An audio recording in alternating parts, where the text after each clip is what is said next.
오늘 강의할 내용이 북방민족사 개발입니다.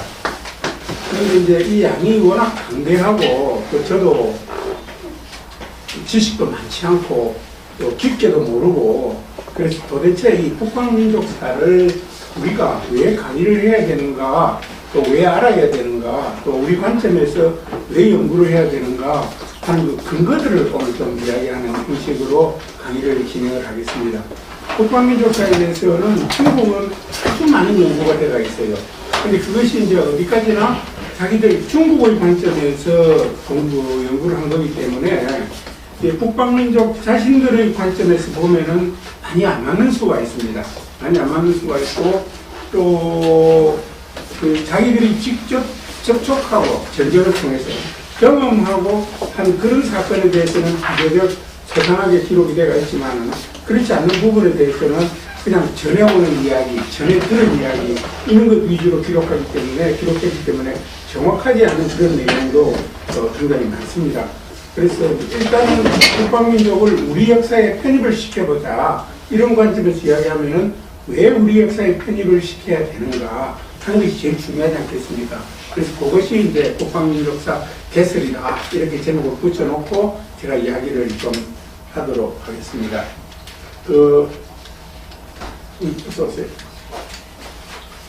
우선 북방민족이 범위가 어느 정도 되느냐,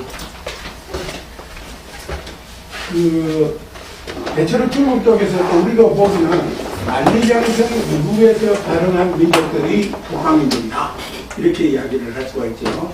그래서 고대의 만리장성은 팔척선에부터 시작해가지고 서쪽에 어디까지 가는 거라면 가요판까지 간단 말이에요. 그럼 가요판이 어디냐? 지금 감숙성 거의 끝부분이에요. 있거든, 가요판이. 그렇기 때문에 그 이북은 전부 다 북방민족의 영역이라고 암묵적으로 또는 명시적으로 인정을 하고 있으니까 그 이북에 살던 민족들 이야기가 북방민족 이야기가 되겠는데, 그 구체적인 민족들을 보면은 이제 시기적으로 보면은 제일 먼저 흉노족이 나오죠. 흉노족이 한나라 때부터, 진나라 때부터 본격적으로 중국과 싸우기 시작한 흉노족이 나오고, 그 다음에 이제 흉노족이 일부는 한화가 되어버립니다. 남흉노는 남쪽에 있던 흉노들, 남쪽으로 이동한 흉노들은 완전히 한쪽화되어가지고 역사에서 사라지고, 또 나중에 5, 16, 9시대가 되면 다시 부활을 하긴 하지만은, 그리고 이제 북쪽에 있던 흉노들은 이제 힘이 빠지니까 전부 서천을 하게 됩니다. 북방민족들은 원래 힘이 센 때는 북쪽에서 남쪽으로 이렇게 내려오잖아요. 그러다 힘이 약해지면은 남쪽에서 북쪽으로 도망을 갔다가 거기서 다시 서쪽으로 해서 이제 남러시아 초원으로 가는 것이 일반적인 형태인데, 그게 흉노고, 그 다음에 이제 선비족이 그 다음에 등장을 하죠. 선비족이 등장을 해서 흉노족을 몰아내고, 이제 몽골 초원부터 시작해서 이제 중국을 쫙 점령을 하게 되고, 그 다음에 선비족이 사라지고 난 다음에 요 사이에 하나가 더 있습니다. 유연이라는 민족이 있는데, 이 유연이라는 민족은 중국에서 나라를 건설하지 못했어요. 한 150년 동안 선비족을 대신해 있던 민족인데, 이 이제 유연족이 또 돌골족한테 망하게 됩니다. 이 돌골족이 본격적으로 역사에 등장하는 것은 대략 당나라식입니다. 당나라식이고, 그 다음에 이제 이 돌골족이 결국은 나중에 거기에 망하게 되죠. 회족들한테 망하게 됩니다.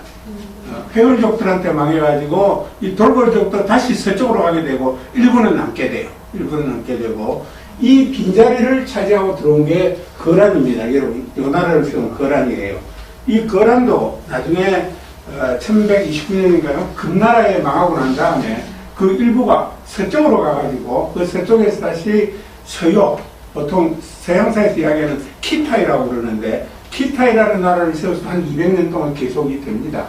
그래서 서양 사람들이 중국을 이야기할 때 진나라, 거기에 따라서 차이나 이렇게 이야기를 하든지, 서요제국에서 키타 이름을 따서 중국 할 때는 키타이 이렇게 이야기를 하죠. 그 다음에 이제 우리가 잘 아는 바와 같이 금나라가 거란족을 멸망시키게 되죠. 금나라가. 그러고 난 다음에 금나라가 이제 다시 몽골족에게 망하게 됩니다. 그런데 이게 중국 역사책이나 특히 근래에 나온 역사책들, 북방민족에 관한 역사를 보면은 이 우리를 지칭하는 예맥쪽은 100% 빠져 있어요. 이거는 참 궁금한데, 중국 사람들이 우리를 뺀 것은 어느 정도 이해가 되지만은, 왜 서양 역사학자들이 북방민족사를 연구하면서 예맥적으로 통째로 빼뜨렸느냐. 여기에 대해서는 우리 나름대로 또 연구해볼 주제가 아닌가 이런 생각이 들어옵니다. 그래서 이제 이런 민족들을 우선 여기서 그 외에 이제 여러 다양한 민족들이 있습니다. 그런데 그 다양한 민족들은 일부 만리장성 북쪽에 살아있지만 기본적으로는 지금 섬서성이 있잖아요. 중국 산서성 서쪽에 섬서성이 있고 섬서성 그 옆에 영화 해족 자치구가 있어요. 그 남쪽으로는 쫙 통로로 만든 하서주랑이 있습니다. 그게 감숙성이거든요. 그런데 이제 그 기타 뭐 강족이니 당부투족이니 다양한 족속들이 있는데 대월진이 이런 족속들은 그 영화 해족 자치주 그 서쪽에 대부분 살았기 때문에 우리가 논의하기는 좀 힘들고 워낙 그 융화도 많이 되고 혼혈도 많이 되고 그래서 갈래를 찾기도 어렵고 또 그쪽에서만 나라를 건설했지 이렇게 큰 나라들을 건설한 적도 없고 그래서 일단 여기서는 뺐습니다. 아까도 말씀드렸지만은 이런 이제 흉노가 돌고 화자가 잘못됐네. 하나가 돼갖고 서전을 해버리는데 이거는 공통적인 현상입니다. 북방민족들이 강력할 때는 남쪽으로 내려오죠. 우리 그 사기할 때 그렇게 하잖아요. 가을은 천고망이의 계절이다. 그까지는 좋아. 그 다음에 뭐라고 나옵니까 사기에? 어? 그들은 살찐말을 타고 장성을 넘어와서 우리 것 다 뺏어간다. 그러니까 이 하늘이 높고 많이 살찌는 계절은 중국 한족들의 입장에서 볼 때는 무시무시한 계절이 다가오는 겁니다. 농사 지어가지고 알뜰하게 모아놨던 거 사거리 털어가게 돼서 내려오는 겁니다. 천고마비가 멋진 말이긴 하지만은 중국 사람 입장에서 볼 때는 그 무시무시한 말이라는 거죠. 그 다음에 이제 여러분 잘 아시다시피 이 선비족, 거란족, 여진족들은 한족화되어가지고 역사에서 완전히 사라져버립니다. 여러분 아시다시피 여진족들이 금나라와 청나라를 건설했잖아요. 그죠? 그리고 지금 중국의 이 강역은 청나라 때 만들어준 거란 말이에요. 그런데도 불구하고 지금 중국에서 그 여진족들, 만주족이라고 그러죠. 만주족은 청나라에서 붙인 명칭인데 이 만주족들 인구가 대략 1300만 정도 돼갖고 세 번째로 인구수가 많습니다. 그런데 중국 전역에서 만주족 말을 여진어를 가리키는 초등학교는 없습니다. 완전히 역사에서 사라져버린 것이죠. 근데 그렇게 사라져버렸고, 근데 이런 민족들 중에서 아직도 국가체계를 유지하고 있는 나라는 우리는 예외에 속하니까. 그 다음에 터키, 이 몽골족들입니다. 그 다음에 몽고, 이 세 나라밖에 없어요. 사실은 하나가 더 있습니다. 일본인데, 일본은 저가 절대 아니라고 그래. 절대 아니라고 그래. 일본은 절대 아니라고 그러니까 우리가 포함시킬 거 없고 그냥 빼버리는 거예요. 절대 아니라고 그러니까. 그 다음에 이제 옛날 소련 연방 국가들 중에서 이런 여러 가지 그 스탄이라는 이름이 붙은 나라들 있잖아요. 카자흐스탄, 키르기스탄, 투르크메니스탄하고 스탄 이름 붙은 나라들은 대부분의 경우에 북방민족 또 친연성이 높은 그 부애들인데 이들 나라들은 아직도 상당수가 북방민족적 색채들을 많이 가지고 있습니다. 대표적으로 예를 들면은 카자흐스탄 같은 경우는 최근에 하나만 예를 들면은 그 카자흐스탄에서 있잖아요. 그 당군을 주제로 한 동전을 발행을 했어요. 뭐 발행한 이유는 여러 가지가 있겠는데 아무튼 그것은 그냥 무슨 개인이 민간기구에서 발행한 것이 아니고 카자흐스탄 중앙은행에서 기념 주화로 발행을 했어요. 근데 그 주화를 보면은 사진을 갖고 올라다 너무 PPT가 많은 것 같아서 그걸 안 만들었는데 단군 이렇게 한글로 써져 있고 옆에 곰도 있고 호랑이도 있고 이렇게 되어 있습니다. 그러니까 이제 민족적 친생이 굉장히 강하다는 이야기고 거기에 그 단군 전설이 카자흐스탄이 그대로 살아있고 또 믿거나 말거나 카자흐스탄 수도가 아사단이잖아요. 아스탄인데 지금 이름으로는 아스탄이에요. 그래서 이제 그런 것들이 있기 때문에 아직도 비교적 북방민족의 친연성을 그런 대로 유지하고 있는 나라들이 있다. 이렇게 보면 될 것 같습니다. 그래서 이제 이 북방민족을 할 때는 주로 이제 흉노족, 선비족, 돌걸, 거란, 여진, 몽고, 예외는 우리니까 이렇게 이야기를 할 수가 있는데 많은 경우에 흉노족은 여기에 포함시키기가 좀 어렵습니다. 우리가 역사를 쓸 때. 예? 혼혈은 뭐 돌걸도 혼혈이 많이 됐지만은 왜냐면 대부분 흔적이 없어져 버렸습니다. 흉노족들은. 근데 이제 그 후손들은 이제 남러시아, 유럽, 군데군데 이렇게 조금씩 다 있어요. 다 있는데 포함시키기가 상당히 어렵습니다. 우리 사세에 보면은 그 동의전에 위지 동의전 거기 보면은 그 한무제가 그 흉노를 멸망을 시켜놓고 뭐라고 그런 거라면은 동호의 왼팔을 끊었다 이렇게 써놨습니다. 그 동호의 왼팔. 그 우리가 동호를 나중에 보게 될 건데 동호라는 거 우리도 동호라는 거 아시게 될 텐데 그러면은 우리의 오른쪽 팔을 끊었다는 거다. 흉노 왼쪽 팔을 끊으니까. 굉장히 친연성은 높았지만은 그 이후에 그 우리하고 밀접한 관계가 별로 없었기 때문에 이 북방민족사, 우리 관점에서 보는 북방민족사에서는 좀 포함시키기가 어렵지 않느냐 이런 생각이 듭니다. 말가이족은 말가이족은 여기 있죠. 여기. 예, 같은 건. 예, 조금 이따 다시 나옵니다. 말가이족. 제일 마지막 기준으로 이렇게 써놓은 겁니다. 그러면은 이런 북방민족들을 중국 역사에서는 어떻게 인식을 하고 있느냐? 이거를 아무리 찾아봐도 저는 모르겠는데, 그 이제 흉노족, 뭐 돌궐족 이럴 때 그 사람들이 발음하는 것을 중국 사가들이 한문으로 기록했을 거 아니에요? 그렇잖아요? 한문으로 기록했을 건데 이름을 좀 근사하게 붙이지만 뭐 나쁘노 이거야. 이름을 무지무지하게 더럽게 붙이는 거야. 예를 들어서 지금 영국 하는 거는 한족들이 영국이라고 붙였는데 그거는 꽃뿌리 같은 멋진 나라 이런 뜻 아니에요? 꽃뿌리 형태니까 영국은. 근데 뜻을 한번 보세요. 어떻게 돼? 이 공통성이 있어요. 제가 9편을 다 찾아보고 저는 조금 알고 있었는데 흉노 이러면 이거는 노예지 않습니까? 이거 도자는 무섭다는 이야기는 그 무서운 노예 같은 놈이 흉내족이에요. 한문 뜻은. 그 다음에 돌벌 이거는 뭡니까? 이 벌은 오랑캐, 뭐 사납고 힘세고 이런 싸나운 오랑캐가 돌벌이에요. 한문 뜻은. 그 다음에 이제 몽고 이거는 뭉쳐난 뜻이거든요. 예? 흐리멍텅하고 캐캐먹고 이런 뭉쳐난 놈이 몽고라는 뜻이에요. 몽고 한문 뜻은. 그 다음에 예매. 예라는 것은 오물이라는 뜻입니다, 여러분. 오물, 더럽다는 뜻이고, 맥은 고양이, 뭐 또 고양이과의 다른 성스러운 짐승이라고 우리 그 민족사학자 누구는 또 어마어마하게 맥자를 높게 평가하죠. 옛날에 여러분 그 정신세계사에서 나오는 책, 맥이라는 책을 혹시 보셨어요? 거기는 굉장히 성스러운 짐승으로 나오는데 아무튼 짐승, 동물 이렇게 보면 맥이는 이 똥 오줌을 뒤집어쓴 더러운 고양이 같은 놈 이런 뜻입니다. 그래서 이제 예맥이라고 그럴 때 좀 구체적으로 조금 이따 또 설명하겠지만은 중국 사람들이 볼 때는 우리를 어떻게 보면 저놈들을 그냥 오줌 뒤집어쓴 더러운 고양이 같은 놈 이걸 우리 민족으로 보는 거예요. 근데 이제 이게 이런 뜻인지 알고 그러는지 모르고 그러는지 이게 소위 깽단 사학자들 요새 이름 나오는 사람들 있잖아요. 외국 시민 깽단 사학자들 옛날에 논문 쓰는 거 보면은 우리는 예백족이라고 이걸 한문으로 딱 써놔요. 그 이상한 놈들 아니에요. 여러분 그 치우라는 말 있지요. 예, 치우청함. 이게 이걸 이유가 있습니다. 제가 이렇게 쓰잖아요. 치우. 치우가 이게 뭐예요? 벌레 같다는 뜻입니다. 우는 뭐 더욱더 이런 뜻도 있지만은 더러운 벌레 같은 놈이라는 뜻입니다. 치우천왕이. 그러니까 이제 중국 사가들이 근래 들어서 동국공정, 뭐 탐험공정 이런 거 하면서 치우를 자기들 조상에다가 포함을 시켰잖아요. 북경흥 옆에 서북쪽에 가면 탐놈이라는 곳이 있는데 거기 가면 이제 중국 상대 조상 황제, 헌원, 염제, 신농, 치우 이래 세 사람을 딱 모셔놓고 주조상이라고 그래요. 우리는 이제 다 뭐 도깨비니 이렇게 취급을 했던 거 아닙니까?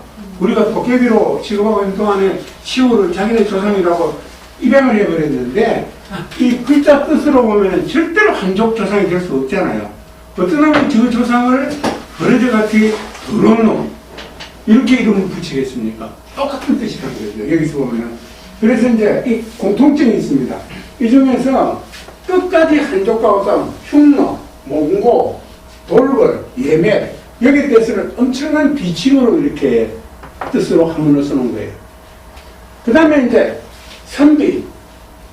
선비족들 있잖아요. 선비족 이거 5, 16국 시대를 싹 중원을 통일해서 마지막 멋지게 장식한 민족이 선비족인데 그 그리고 중국 역사에서 엄청난 영향을 미친 민족들이 선비족인데, 이게 뜻이 뭔가라면은 별 볼 일 없지만 고운 놈 이런 뜻입니다. 뜻을 그대로 새기면 별 볼 일 없지만은 고운 놈, 고운 사람. 물론 선비족의 유래를 찾으면서 사서에는 그렇게 나왔어요. 위지에 나오는 거 보면은 선비산 근처에 살았기 때문에 선비족이다. 그렇게 이야기를 하니까 뭐 괜찮은 말인 것 같지 않아요. 그런데 선비라는 말 자체는 이게 별 볼 일 없지만 고운 놈 이런 뜻이고, 거란이라는 거는 이게 단체가 좋은 단체인데 정성을 들여서 애쓰는 놈 이런 정도 뜻입니다. 거란이라는 뜻은. 그 다음에 여진이라는 건 아주 참한 계집 이런 뜻이거든요. 글자 그대로 여진은 참한 계집. 그러니까 끝까지 한족 지네들하고 붙어서 싸우는 민족에 대해서는 이렇게 비침으로써요. 이게 우연의 일치인지 의도적인 건지는 모르지만은 공통적인 걸 뽑아보니까 그렇다는 것이죠. 제가 원래 학문이라는 거는 그렇잖아요. 처음부터 뭐 건사하게 이론을 만든 것이 아니고 이렇게 그 눈에 보이는 것, 관측된 것, 존재하는 현실 여기에 대해서 공통적인 것을 모아서 체계화 시켜놓고 하는 것이 학문의 이론이잖아요. 그런 관점에서 보면은 이 빛을 붙이는, 전체를 붙이는데도 공통성이 있는 것이죠. 지네들하고 끝까지 싸우고 투쟁한 데 대해서는 이렇게 아주 비속한 의미를 붙여놓고 이제 완전히 한화되어가지고 자기들의 동화된 민족에 대해서는 상당히 호칭을 쓰고 있다는 거예요. 좋은 명칭을 쓰고 있다는 걸 알고 있습니다. 그러니까 이제 이것만 봐도 대체로 이 각각의 민족이 세운 국가들에 대한 중국 역사가들의 그 평가는 자연스럽게 나올 것 같지 않습니까? 그렇습니다. 이렇게 이제 인식을 했는데, 중국 역사에서 그러면은 방금 이야기했던 그 북방민족들이 어떤 위치를 차지하고 있는가, 중국 왕조 흥망사를 한번 보십시다. 여러분, 이전에는 충치전국 시대를 빼버리고, 진나라가 BC 221년부터 206년까지 중국 전역 개수가 다 통일을 해갖고, 이때 이제 망하죠. 이게 소위 서융이라는 융족들입니다. 이 융족들은 글자 그대로 오랑캐 융자인데, 앞에서 이야기했던 흉노족 조상들도 다 융족들의 일부예요. 융족들 일부가. 그 다음에 여러분은 이제 그 고조, 유방이 세운 게 서한이잖아요. 그죠? 서한. 이 서한은 AD 25년까지 한 200년 넘게 계속됐는데 이건 한족나라입니다. 지배층이. 그 다음에 이 서한이 망하고 왕망의 신이 들어섰는데 이 신은 독의 흉노입니다. 신, 왕망은 독의 흉노. 흉노족 신이에요. 전에 그 뭐 김일제라고 우리 김해, 김씨, 김해가들 선조들 있잖아요. 그 김일제의 증손자가 왕망입니다. 신망이에요. 그 흉노족이고, 물론 아주 15년 정도밖에 계속되지 않은 나라지만은, 그 다음에 이제 신을 이제 엎어버린 것이 후한 그 유수, 광제, 유수인데, 요게 이제 또 완전히 한족이죠. 이게 한 200년 계속되고, 그러다가 이제 여러분 잘 아시는 바와 같이 조조, 유비, 송건, 삼국시대로 들어가고 이게 한 60년 계속됩니다. 이 삼국시대가 결국은 사마연 때에 와서 사마의 손자, 사마연 때에 와서 이제 진나라로 이루어집니다. 이게 나중에 나오는 선비족 위나라, 동진하고 구분하기 위해서 서진이라고 그러는데, 이게 서진이 보시죠. 265년에서 316년이니까 한 50년 남짓밖에 계속되지 않잖아요. 여기 나중에 들어가서 조금 지나면은 소위 그 사마시 8명 왕의 난이 일어납니다. 난이 일어나갖고 망하게 되죠. 망하게 되면서 이제 5호 16국 시대로 들어갑니다. 5호 16국 시대로 들어가는데 이게 이제 제일 처음에 나오는 게 유총, 아니, 유효지, 유총. 그 유씨들인데 이 유씨들이 또 전부 다 흉노족들이에요. 흉노족들. 이 5호 16국은, 이 5호는 5개 이민족이라고 그러잖아요. 뭐, 저, 갈, 강, 뭐, 흉노, 뭐, 5개라고 그러는데, 저족과 갈족은 각각 하나의 나라밖에 설립하지 못했고, 선비족들이 나머지 반, 그 다음에 흉노족들이 나머지 한 반, 이렇게 해서 이제 16개 나라를 만들죠. 여러분 아시다시피, 내가 차 안에서 이야기를 했지만, 우리 그 작년에 하서주랑 답사 갔을 때, 그때 누가 갔노? 이거 아무도 없는 건데. 그때 갔었죠. 가고, 하서주랑 가고, 그때 도남에 있던 풍량이 중국 역사에서 마지막으로 흉노족이 세운 왕조입니다. 그 뒤로는 흉노족은 다시는 중국 역사에 등장하지 않습니다. 그래갖고, 이게 이제 북이, 선비족과 북이가 마지막에 통일을 합니다. 그러자 이 서진에 있던 사마시 중에 한 명이 남쪽으로 도망을 가갖고 동지를 세웁니다. 그리고 이 안에서 20년, 30년마다 왕제가 교체되어갖고 소위 송나라, 제나라, 양나라, 진나라고 송제, 양진 이게 한 200년 동안까지 계속돼요. 200년 동안. 그러니까 이놈들은 이제 한족이긴 하죠. 한족이긴 하지만은. 그러다가 이제 북위가 534년 되면은, 35년 되면은 동위하고 서위로 나누어집니다. 이 동위는 지금 낙양 중심으로 한 위고, 서위는 지금 섬서성, 서안 중심으로 한 위입니다. 그러다가 나중에 이 동위 같은 경우에는 그 수도를 업성으로 옮기게 됩니다. 아시다시피 업성은 삼국시대 조조가 건설한 그 성이잖아요. 도시잖아요. 여러분 그 아십니까? 양수 이야기 알아요? 조조가 업성을 다 끌어놓고 그 뭐예요? 동작된 거는 건물 하나 크게 짓지 않습니까? 문도 멋지게 만들어놨는데 문도 멋지만 조조가 딱 들어가고 마음에 안 들잖아요. 왜 성상이 마음에 들지 않느냐? 이유를 대라. 그러니까 양수가 뭐라 그러니까 활자를 하나 딱 써주지. 문이 좁다. 그래서 조조가 화를 되게 내야 돼. 저놈 자식이 건수 있을 때마다 내 속을 확 들여다보고 있다고. 결국은 나중에 역 먹고 마초 토벌하러 갔다가 저 죽여버리라고 그러죠. 군호 때문에. 그죠. 기륵이라는 군호를 냈다고. 그 양수, 그 업성을 옮기게 됩니다. 그리고 이제 이렇게 되는데 이 동의가 나중에 동의가 나중에 북제로 바뀝니다. 여태까지는 선비족들 탁발시 왕조예요. 여기까지는 동의서기까지는 이때부터는 이제 완전히 바뀝니다. 북제가 되면은 그 황제가 고씨가 됩니다. 이게 또 재밌는 게 이 고씨가 고구려 고씨일 가능성이 한 99.99% 정도 돼요. 이 이유가 뭔 거라면은 이 고씨들 이야기하고 나오면 위서에서 우리나라 역사책에서 위서에 가면 꼭 끝에다가 뭐라고 한 줄 중간에 딱 써놓으면은 한나라 사람이라고 써놔요. 그거 안 써도 되잖아. 또는 발해 수인이다. 그러니까 꼭 발해 수인이다. 한나라 사람이다. 그러니까 고구려 사람이 아니라는 이야기를 꼭 써요. 반대로 그런 거 없어요. 이 고시들 넓게마다 그래. 그러니까 이제 뒤집어 놓고 보면은 가만히 그러면 고구려 고시로 사람들이 오해할 것 같다는 생각이 드니까 억지로 한나라 사람이라고 써붙이는 것이죠. 그러니까 이건 고구려 고시는 다시 이야기를 하겠습니다. 그리고 이제 이게 북주를 했는데 이 북주가 우문시들입니다. 선비족 우문시들인데 사실은 우문시들은 그 선비족에 여러 성들이 있거든요. 특히 많이 나오는 게 이제 그 황제의 성이었던 탁발시, 그 다음에 우문시들, 그 다음에 고시들, 여러분 요새 언니들 많이 보는 뭐 독고시들, 우리나라에 두시들도 있잖아. 두시들, 단시들, 이들이 참 선비족들입니다. 선비족들인데 우문선비들은 원래 우문선비는 실제는 흉노족이었는데 그 여자들을 선비족 여자들하고 많이 결혼을 해가지고 선비족한테 붙어갖고 우문선비가 나중에 되죠. 그래갖고 여기에서 이제 소위 수나라 양gen이 나옵니다. 북주에서 수나라 양gen이 나오고 북주가 되고 먼저 북제를 멸망시키고 그 다음 밑에 진나라를 멸망시켜서 56국을 통일을 하고 이제 수나라로 들어가게 되죠.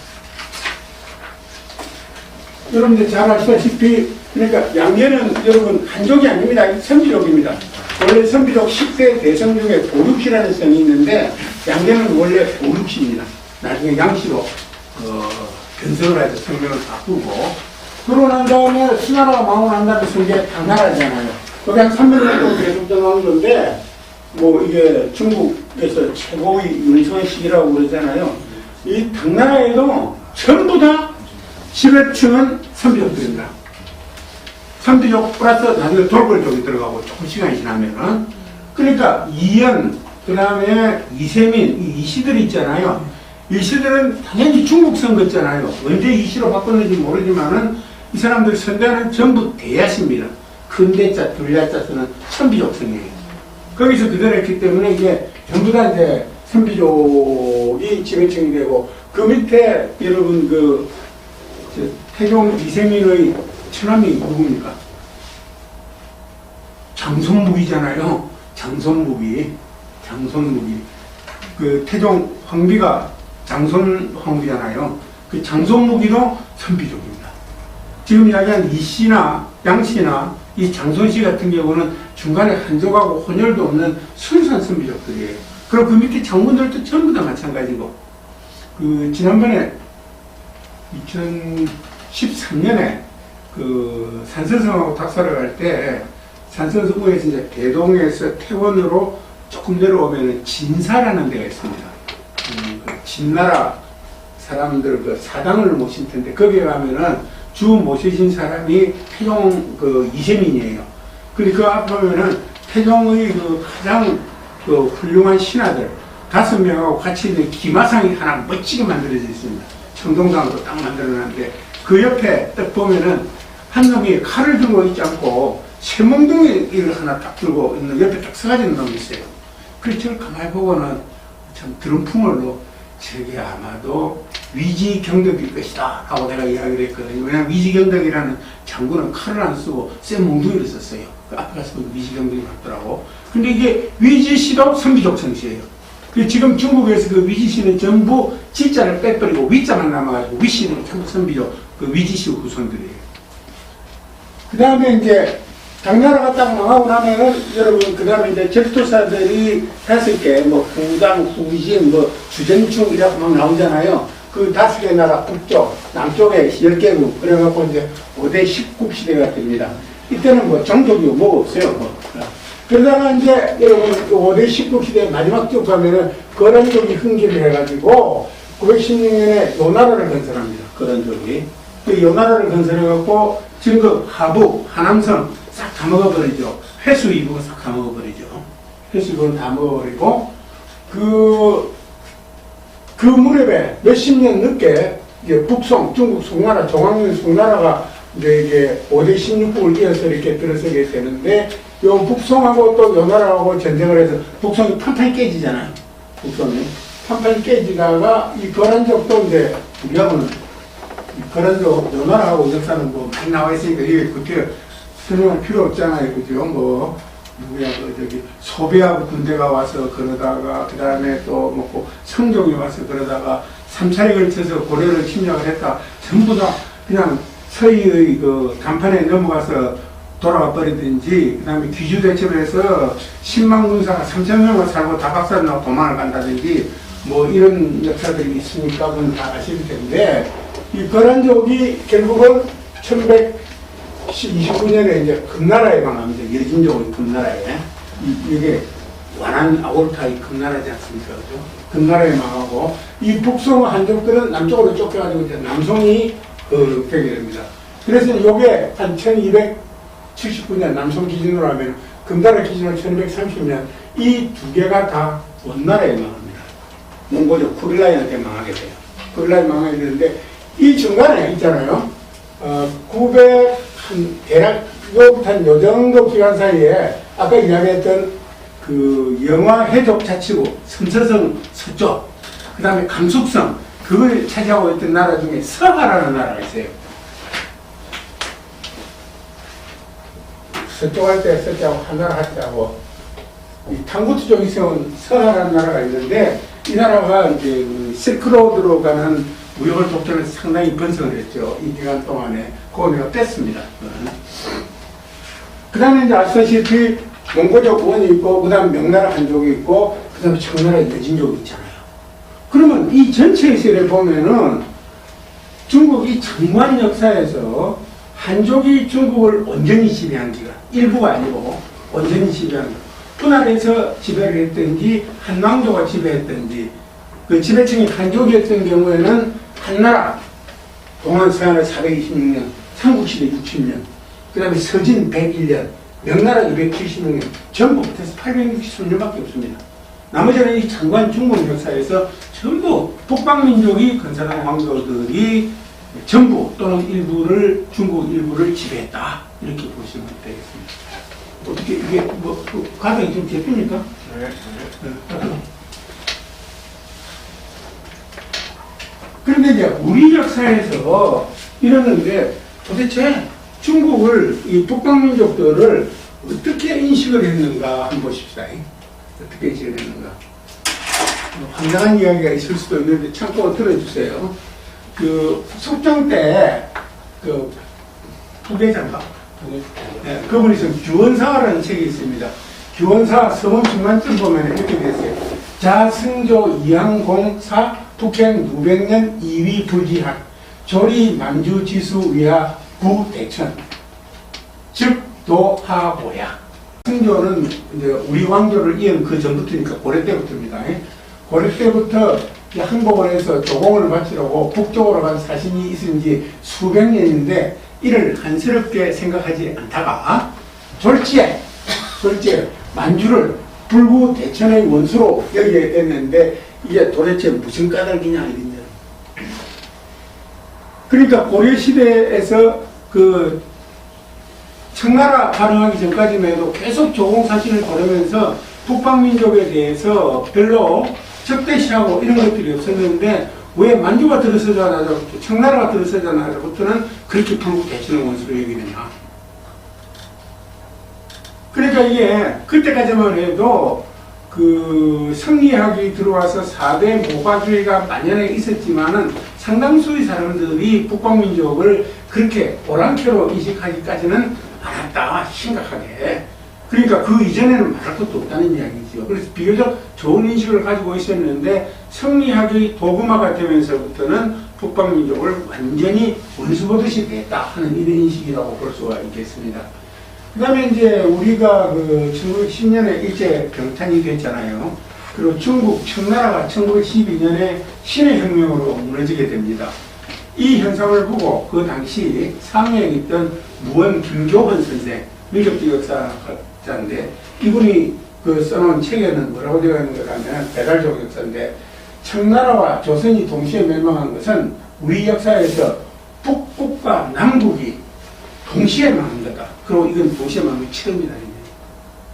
그러니까 우리가 남북국 시대 이야기하면은 근래에 들어와서 발해하고 통일신라가 독립하고 있을 때를 남북국 시대라고 그러는데 이런 거 민족주의 역사학자들은 북쪽에 있는 나라, 그러니까 고려 때 금나라하고 저기 그 고려하고 이것도 남북국 시대가 되고 또 금나라가 있을 때 요나라 일부하고 한 80년 동안 요나라, 금나라, 고려가 같이 독립을 하게 되거든요. 이 기간을 신삼국시대라고까지 표현을 하는 정도니까 그 외진족이 세운 금나라나 또 거란족이 세운 요나라나 다 비슷한 형제민족으로 인식하고 있었다라고 볼 수가 있습니다. 그 다음에 이제 1911년에 그 박은식 선생, 그 임시정부 2대 대통령이잖아요. 그 통사를 쓰고 독립지혈사를 쓴 그 부분의 글 중에 몽대 금태조라는 장문의 글이 있습니다. 번역된 게 있는데 꿈에 금나라 태조 아골타를 뺏고 절하다 이런 이야기거든요.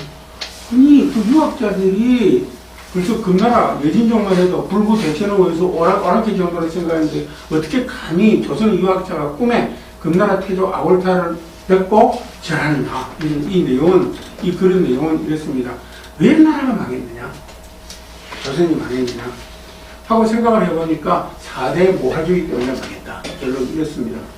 그러니까 그 4대 모하에서 벗어나고 보니까 이제 우리 역사가 보이는 것이죠. 그 우리 역사를 중국의 관점이 아니고 우리의 관점에서 바라보니까 이제 우리 역사 개통도 생기고 또 우리의 빛나는 역사도 보이고 변하는 역사도 보이고 이런 주체적인 역사 인식을 하게 되는 계기가 되는 것이죠. 그래서 이제 우리 역사에서 북방민 역사를 이렇게 인식한 것은 결국 보면은 중화 4대 사관을 극복하려는 노력의 일환이 됐고 또 이런 과정에서 북방민족들을 우리 형제민족으로 인식하는 계기로 삼자 이런 이야기였다. 근데 그게 우리 그 유일 사장 강좌 첫 번째 얘기할 때 우리 역사 개통도를 이야기했지 않습니까? 그렇죠. 우리 자세하게 이야기를 안 했는데 근데 뭐 우리가 배운 역사는 무슨 역사냐? 그게 잘 됐든 잘못됐든 간에 그죠. 그 아까 이야기했던 그 누구야? 박은식, 김교현, 유근 이분들이 쓴 단조고서라는 책이 있습니다. 굉장히 오래된 책인데 1910몇 년도에 쓴 책인데 그 우리 민족의 계통을 크게 6가지로 나눕니다. 첫째는 고조선, 그 다음에 북부연, 예, 맥, 옥정, 그 다음에 숙신 이렇게 나눕니다. 숙신 이렇게 나누는데 이게 그 표를 그리려니까 너무 복잡하고 그래서 내가 교통도 봤었는데 고조선에서 한이 나오고 한에서 진한 변한 마한이 나왔는데 진한은 신라 고려를 이어지고 고려에서 조선을 이어졌다. 그다음 변한 가라 신라를 이어지고 조선이 마한은 백제 고려를 이어서 조선이다. 이 한 가닥이 있고 이거는 이제 조선이 됩니다. 그다음 북부에서 백제가 나와서 고려를 이어지고 북부에서 동부에가 나와가지고 고구려를 이어지고 고구려가 고려를 이어져서 조선을 이어졌다. 그러니까 이거는 전부 조선으로 기결이 되는 것이지요. 그 다음에 예, 맥, 옥저도 고구려로 영향을 미치고 고구려는 고려로 해서 조선을 이어졌다. 이렇게 한 가닥을 해서 우리 역사의 한 갈래는 조선이다. 최근의 국가로 이야기하면은 이 갈래를 하나 잡았고 그분들은 그 다음에 이제 이 6개 중에서 또 북부에서 동부여가 나오고 동부에는 고구려를 나와가지고 아까 여기서 고구려는 바로 고려라고 그랬는데 이 고구려에서도 일부는 발해를 이어지고 발해는 다시 여진으로 이어지고 여진은 금나라로 이어지고 금나라는 청으로 이어졌다. 이렇게 봅니다. 또 고구려에서 발해를 이어지고 발해는 여진으로 이어지고 그 동부여가 아니고 고구려에서 바로 그러니까 연속이네요.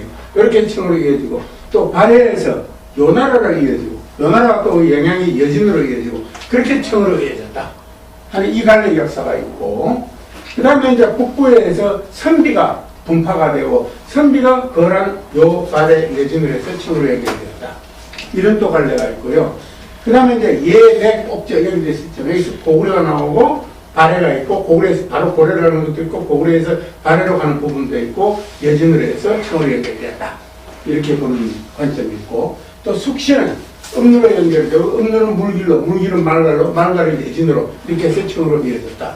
그러니까 우리 역사를 제대로 보려고 그러면은 이 역사와 이 역사 두 가지를 봐야 되는데 이때까지 우리가 식민사학이 뭐든 간에 조선족 이후 들어서는 전부 이것밖에 안 봤다는 거예요. 이것밖에. 그러니까는 문제가 있다. 이것이 이제 우리 민족주의 역사학을 하신 분들의 북방민족에 대한 역사 인식이다. 이렇게 보시면 되겠습니다. 아마도 우리 역사에서 따로 표현했지만 금나라도 우리 역사다. 선비도 우리 역사다. 요나라도 우리 역사다. 이런 이야기는 처음 듣지 않습니까? 그렇죠? 자, 그래서 이제 이렇게 인식을 했는데 그 역사는 문제가 되는 것입니다. 이 몽골을 제외해도 되는 거 아니냐? 몽골은 빠져 있잖아요. 몽골은 빠져 있는데 왜 몽골을 제외해서 되는가? 이것은 우리가 다시 한번 논의를 해봐야 되는 게 아닌데 제가 생각할 때는 몽골도 우리 역사의 일부로 편입을 시켜도 된다. 이렇게 하기 위해서는 이제 몽골도 그대로 국가가 있으니까 우리하고 긴밀한 협조가 필요하다. 이런 이야기예요. 근데 되게 재밌는 게 있잖아요. 그 몽골에서는 우리 조선을 있잖아요. 옛날에는 숭냥골이라고 했어요. 숭냥홀이라고 한번 보겠습니다. 그리고 숭냥홀을 몽고말 무엇을 전사하는 것이 숭냥홀이고 숭냥홀인 거라면 솔롱고스. 솔롱고스는 무지개거든요. 그 무지개를 한문으로 전사한 게 숭냥홀이고 고구려를 몽고에서는 숭냥홀이라고 했어요. 그러다 보니까 이제 다 친연성이 있는 건데 여러분 아시다시피 중국 그 역사 지도지 그 세계 역사 지도를 어딘가에 보면 오래돼서 기억이 없는데 세계 지도를 쫙 그려놓고 우리나라만 빨갛게 그려놨어요. 몽고 지도를 그려놓으면서 몽고 제국 지도를 그려놓으면서 몽고가 차지했던 유라시아 대륙 전체에서 유일하게 국채를 유지하고 있었던 나라는 고려밖에 없었습니다. 왜 그랬을까? 이거 생각해볼 과제잖아요. 네. 그러니까 그 몽고족들은 있잖아요. 여러분 잘 아시다시피 원정을 가가지고 자기 나라 장군이 전사한다든가 그러면은 함락을 시켜놓고 목숨이 붙어있는 거는 단 한 개도 살려놓지 않는 게 몽고족이잖아요. 근데 우리는 여기 보세요. 1차 몽고 치, 2차 몽고 때 그 살라라 사리타이 그 처인성에서 김연호가 좀 화살에 맞아 죽었거든. 근데도 그냥 물러가 때리. 그 다음에 와서는 이제 강화도로 들어가니까 야, 너희들 왜 안 건너고 거기서 농성하고 좀 상관없어 거기서 지랄하고 자빠지냐 빨리 나온나 이런 정도밖에 안 해요. 도저히 기존 몽고족들의 전쟁에 있어서의 보여준 행태하고는 전혀 다른 행태를 고려에 대해서 보여주는 거죠. 고려에 대해서. 하여튼 그건 연구 과제인데 그 민족적 친연성이 있어서 그랬다라고 사람들이 이야기를 하게 되는데 그것도 맞겠죠. 상당 부분. 또 다른 무슨 일도 있지 않겠습니까? 그런데 나중에 보면 이런 것도 나옵니다. 고려하고 원하고 관계에서 보면은 충렬왕편인가 충선왕편인가 고려에 그 가뭄이 들어가지고 다굴물이 저행했어요. 그때는 이미 이제 고려왕들이 그 원나라 부마니까 그 당시에 그 대도에 영경에 머물고 있던 고려왕이 구별자한테 이야기합니다. 폐하, 내 백성 다굴물이 생겼습니다. 구별자가 뭐라도 하십니까? 그러냐, 전라도말을 이야기하면 그러냐, 그래야 쓰겠냐, 내가 뭐 좀 보내줄게. 전선 500척에다가 강남에서 쌀 10만 석을 실어서 병난도로 보냅니다. 이걸 어떻게 이해하느냐. 그러니까 도저히 지금 생각해보나 역사적으로 볼 때도 고려와 몽고의 관계는 이해할 수 없는 현상들이 너무 많다는 거죠. 이해할 수 없는 현상들이 조금 이따 다시 또 이야기가 될 겁니다. 그 다음에 이제 이 청나라로 연결되는 역사는 북방민족사인데 이걸 우리 역사에서 지워서는 절대로 안 된다는 것은 저도 같은 생각입니다. 여기 조그만 거 하나만 더 붙이면은 1592년에 임진왜란이 일어났잖아요. 그래서 나라 수평할 때 보지 않습니까? 그게 이제 선조 이 쪼드 같은 임금이 평양에 있을 때죠. 평양에 있을 때 그 나중에 청나라 태조가 되는 누구야? 아이신자로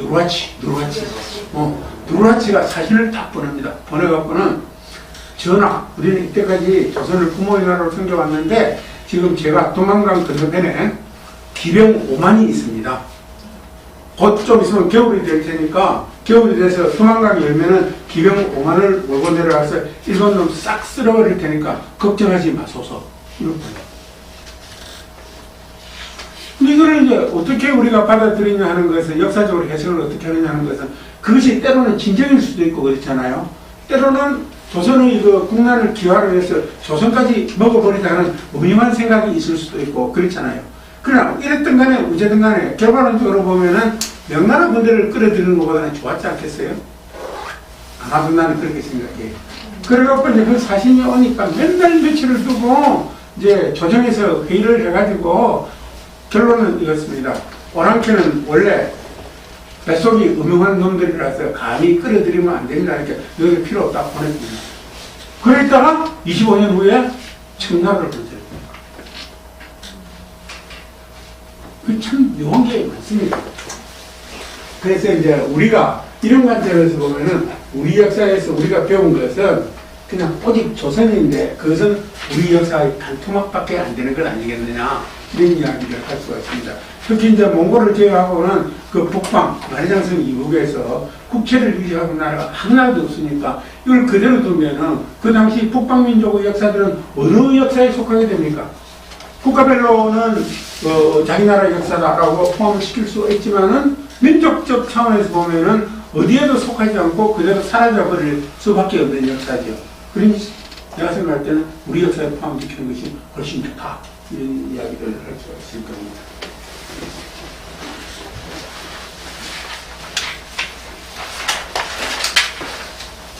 근데 이제 우리 역사서에 아주 고대사에 그러면 이제 우리 역사서에 이러한 북방민족과 우리와의 관계가 뭐 어디 쓰여진 게 있느냐 이걸 한번 찾아봅시다. 쓰여진 게 있느냐. 우리가 현재 알고 있는 일반적으로 가장 오래된 역사서는 삼국사기잖아요. 그 삼국사기 이전에 있는 역사서가 이제 환단고기, 그 안에 포함된 당군세기 주로 당군세기 북부역이 이런 책인데 저는 이 환단고기를 보지만 환단고기에 나와 있는 내용 중에서 종교에 관련된 부분들 있잖아요. 종교. 엄청나게 어마한 수만 년 전부터 어쩌고 하는 종교 이야기는 나는 그 전혀 관심이 없습니다. 관심 없고, 믿는 사람은 믿고, 안 믿는 사람은 안 믿고, 관심 없는 사람은 관심 없고, 그냥 학문적으로 쳐다볼 사람은 쳐다보고 그러면 되는 것이지, 그걸 누구에게 강요할 것도 없고, 그 다음에 억지로 그거 할 것도 없다고 생각해서, 그 종교에 관련된 거는 별로 아닌데, 역사적 기록은 나는 상당히 맞다고 생각합니다. 근데 문제는 이게 너무 자세해서 문제예요. 너무 자세해. 그리고는, 우리 그 역사에서 끊어진 맥들을 있잖아요. 당군세기나 이런 거 보면 착착착 이어져요. 중간에 빠진 부분. 고구려가 700년 계속되는데 900년이라는 이야기 있잖아요. 그럼 200년은 어디 갔느냐? 환단고기 보면 200년이 딱 이어져요. 아니, 그 깜짝 놀랄 일들이 많이 있는데, 그건 별게 문제고. 이런 거 우리 고대 사서에 나타난 우리와 북방민족 관계를 보면은 제가 찾아봤더니 단군세기를 보니까 BC 2177년에 열량의 욕살 색정에게 명해서 천우약수, 약수에 옮겨서 살겠다. 그래서 종신도로 거기에 살도록 했는데 후에 이를 사면해서 그 지역을 동토로 주었는데 이것이 소상이다. 이런 허세요. 흉노의 조상이다. 믿거나 말거나. 자우지가 나와있다는 거예요. 그 다음에 이제 갑신원년, 오사구 당군, 4대 당군, 2137년에 봉, 황제, 오사달, 황제의 오사구 당군의 동생 오사달을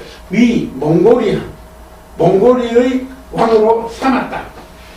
호갈, 흔히들 또는 이야기하기를 이 몽골이가 몽고족이다.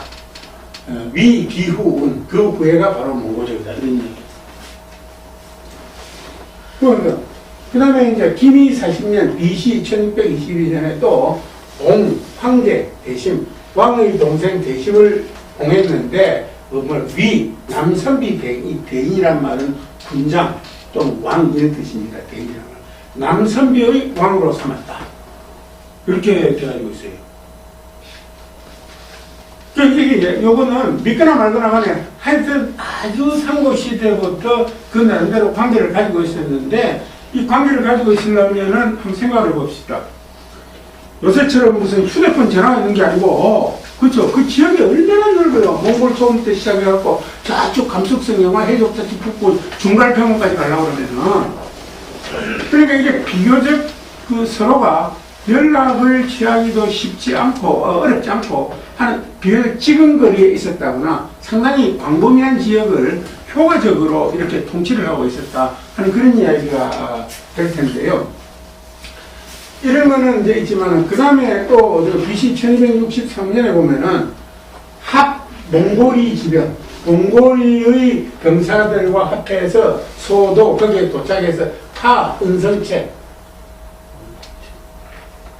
당군이 몽골의 병사들까지 모아가지고 지금 은나라 수도에 도착을 해서 그 당시에 은나라의 성책을 파괴해서 싸움을 이겼다는 이야기예요.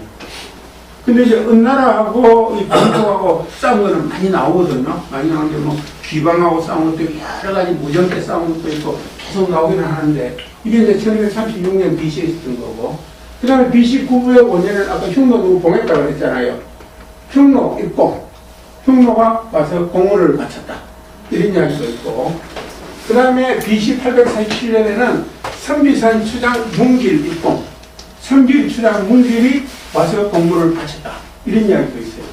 그러니까 이제 아무 관계가 없었던 것 같은데 우리 사서에도 이런 기록들이 나와 있다는 이야기죠. 그래서 이게 이제 저는 거짓말이라고 생각을 하지 않고 뭔가 이 당군세기 행촌 이암이 쓸 때, 당군세기를 쓸 때 뭔가 보고 썼을 거라는 거예요. 청자가 절대 아닐 거라는 거죠. 근데 이게 역사라는 거예요. 느낌이 가지고 제가 요담을 한번 하면 어서오세요. 어제 우리 집안에 시제를 지내러 갔거든요. 이제 우리 집안 시제가 있어가지고 시제를 지내러 갔는데 근데 제시 농인이 있습니다. 농인 어디야? 아시아나 고비상 바로 밑에 주공인데 제 30대 조국 뭐이라고 이제 그 지방을 써놨잖아요. 그것도 보니까 30대 조목 할머니가 고성희 씨 이렇게 되어 있습니다. 고성희 씨. 그 참 묘하잖아요. 김허구하고 고성희 씨하고 어떻게 결혼을까? 그것도 고려 말이거든요. 고려 말. 그 이상하다. 그래갖고 제가 그 고성우 씨 후손한테 전에 한번 물어봤어요. 내 30대 조모가 고성희 씨인데 고성희 씨하고 어떻게 결혼했는지 참내 궁금하다. 그때만 해도 고성희 씨는 날고 기능성 씨였는데 이 당군세기를 쓴 행촌 이암이 그 문화시중을 지냈잖아요. 문화시중을 지냈는데 그 참 희한하다 그랬더니 그 고성희 씨 후손이 아닙니다. 고려 말 그 무렵에 고성희 씨의 세거지는 용인입니다. 그러니까 우리 할배들 세거지하고 같잖아요. 거기서 요민이었으니까. 그래서 가만히 생각해 보니까 그 상국 뉴스 성서를 보면 되긴 되는데, 고려사를 보면 되겠는데 그까지는 하기 싫고 가만히 통과를 이렇게 불러봤더니 그 우리 할아버지 한 분도 문화시중을 지냈어요. 그러니까 그게 거의 한 십몇 년 사이를 두고 지낸 거거든. 그러니까 세거지도 갖고 그러니까 결혼을 했다 하고 유추가 되는 거예요. 같은 집안끼리.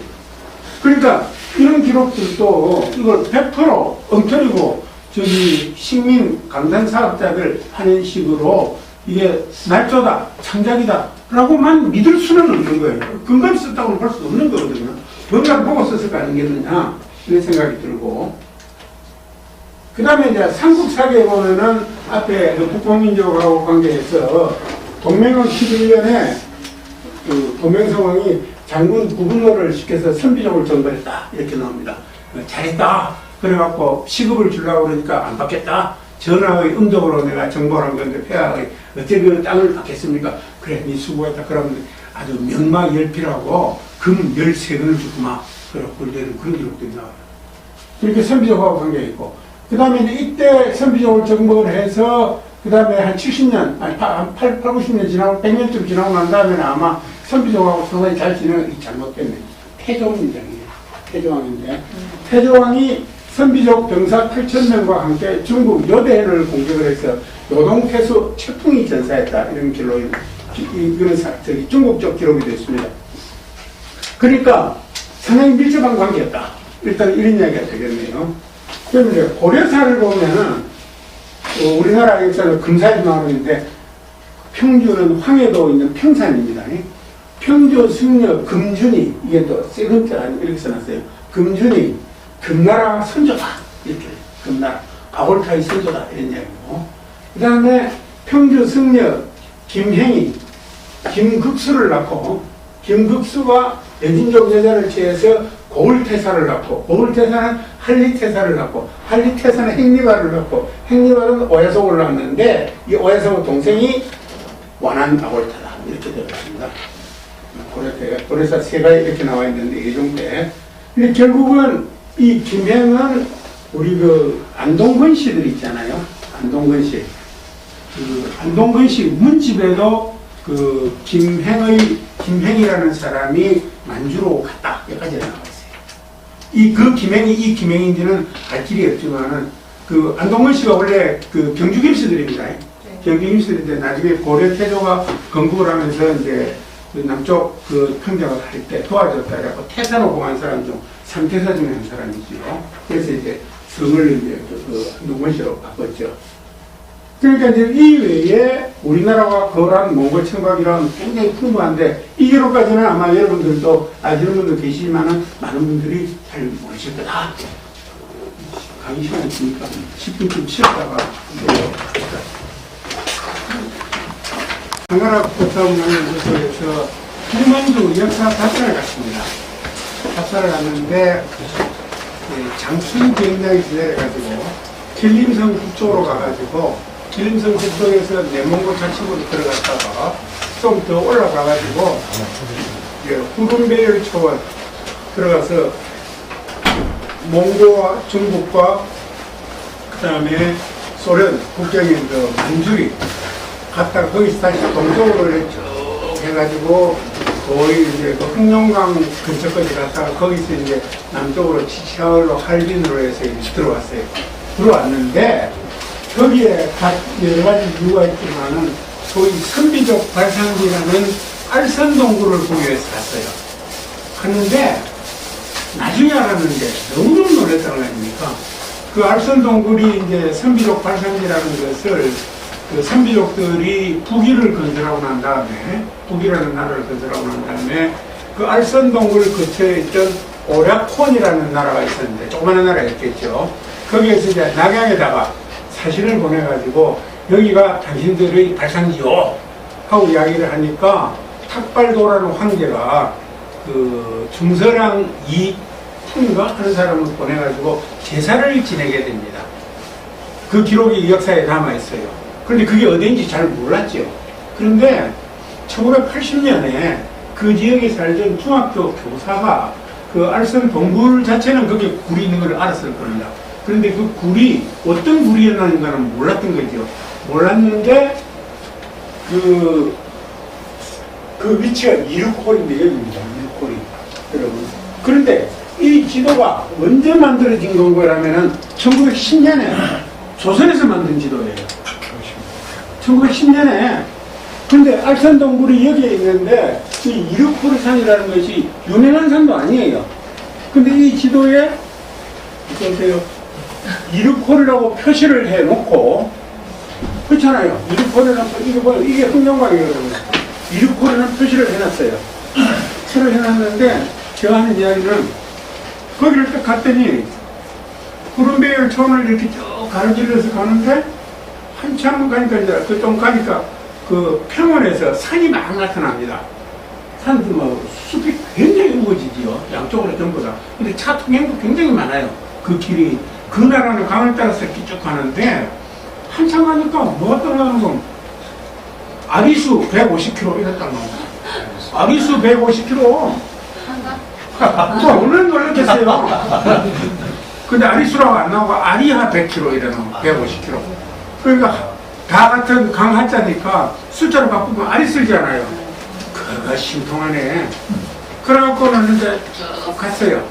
가갖고 그 아리하이면서 도시 이름이기도 하더라고.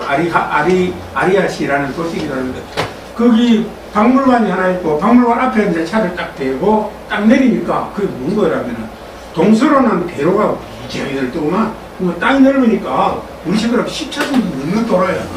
그냥 뭐 차선은 구분이 안 돼가 있고 동서로는 길 이름이 조양로예요. 조양로. 조양이 뭡니까? 아사다리잖아요. 조양로. 아사다리인데 그 나라를 따라 아리아시까지 가는데 그 중간중간에 이제 그 길 얼마 남았다는 길 표지판 있잖아요. 뭐 조심해라는 표지판도 있고 막 그러는데 그 표지판에 장식이 전부 호랑이 장식이에요. 우리 옛날에 옛날이 아니지. 그 올림픽 할 때 호돌이 그 마스코트 있었잖아요. 그거처럼 만들어 그 밑에다가 전부 표말을 써놓은 거예요. 그 이야기는 뭡니까? 옛날에 그 호랑이가 많았다는 이야기 아니에요. 하나하나. 그러고 이제 거기서 내려가지고 너무 놀랬죠. 조양로가 동서로 나가 있고 호랑이도 많이 살았고 뭐 아리수도 있고 그리고 거기서 한 15km 버스 타고 이제 가면은 알솔동굴 가는 입구가 나옵니다. 거기서 이제 내려가지고 간이 이동차를 타고 그 알솔동굴 입구까지 내려가고 거기서 걸어서 한 2km 가면은 오른쪽 산 경사면 한 30m 위에 그 알솔동굴이 있는데 알솔동굴 가만히 있어요. 그냥 사진이 있는데 그냥 넘어가겠습니다. 그 알솔동굴이 있는데 그 가면서 안내 책자를 내가 또 보니까 그 산 전체가 이륙호리산이에요. 이 이륙호리산이에요. 그러니까 1910년도 10년에 그 북만주 흥룡강 옆에까지 조선에서 누가 가가지고 거기가 이륙호리산이라는 걸 확인을 했겠느냐 이 말이에요. 그런데 더 놀랄만한 거는 이륙호리산 중에서 봉우리가 가장 높은 산이 태백산이에요. 태백산. 그 가서 보니까 동굴이 굉장히 커요. 높이가 한 25m 정도 되고, 안도 길이가 한 200m 정도 되고, 한 2,000명 정도로 수용할 수 있는 굉장히 큰 동굴이에요.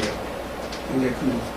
그런데 이게 1910년에 누가 가가지고 이게 이륙호리산을 확인을 하고, 여기에 당군의 유적이 있다고 써놨겠습니까? 근데 이게 이제 선비적 발상지고, 거기 가면 비운의 일위에 생각해서, 유세차, 태평진군 4년 어쩌고 해갖고 신탁팔도가 하늘과 땅의 제사를 지내놓으니 어쩌고 흰 양과 무슨 흰 말과 뭐를 잡아서 하니까 흠양합소서 하고 내는 충문을 새겨놓은 것이 거기에 나와가지고 그것을 보고 여기가 이제 알선동굴 선비적 발상지라고 이제 1980년도에야 비로소 알려졌는데 그보다 70년 전에 한국 대종교에서 만들어낸 지도에 이륙호리산이 나와 있고 여기가 당군의 거라는 거예요. 그런데 이제 거기 갔다가 내려와가지고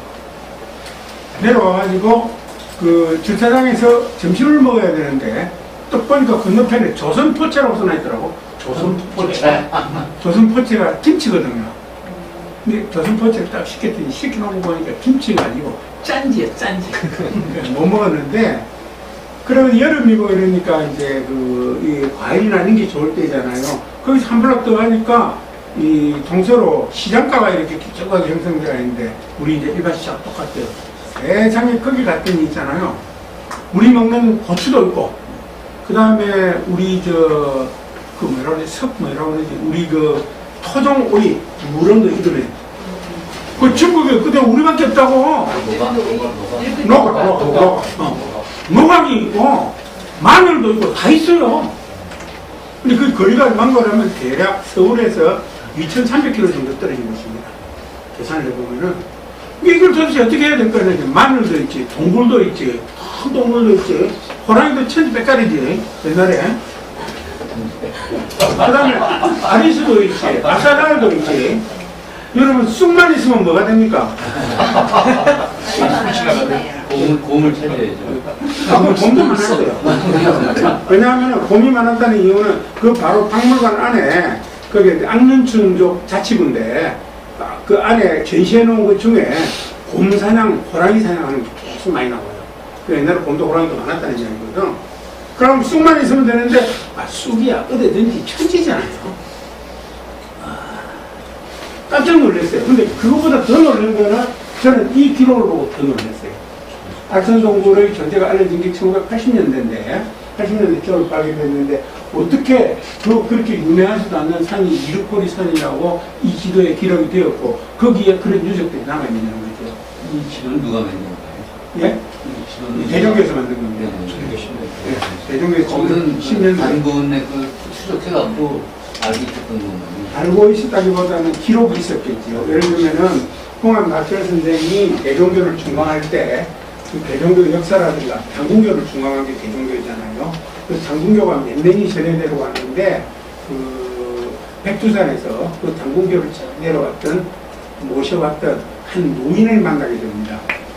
그 노인에서 들은 이야기, 노인한테서 들은 이야기가 아닌가 하고 짐작이 되는데 그 나름대로 당군을 섬기는 사람들 중에는 그 기록을 그대로 유지하고 남겨두고 있었던 것 아닌가 하고 유추는 됩니다.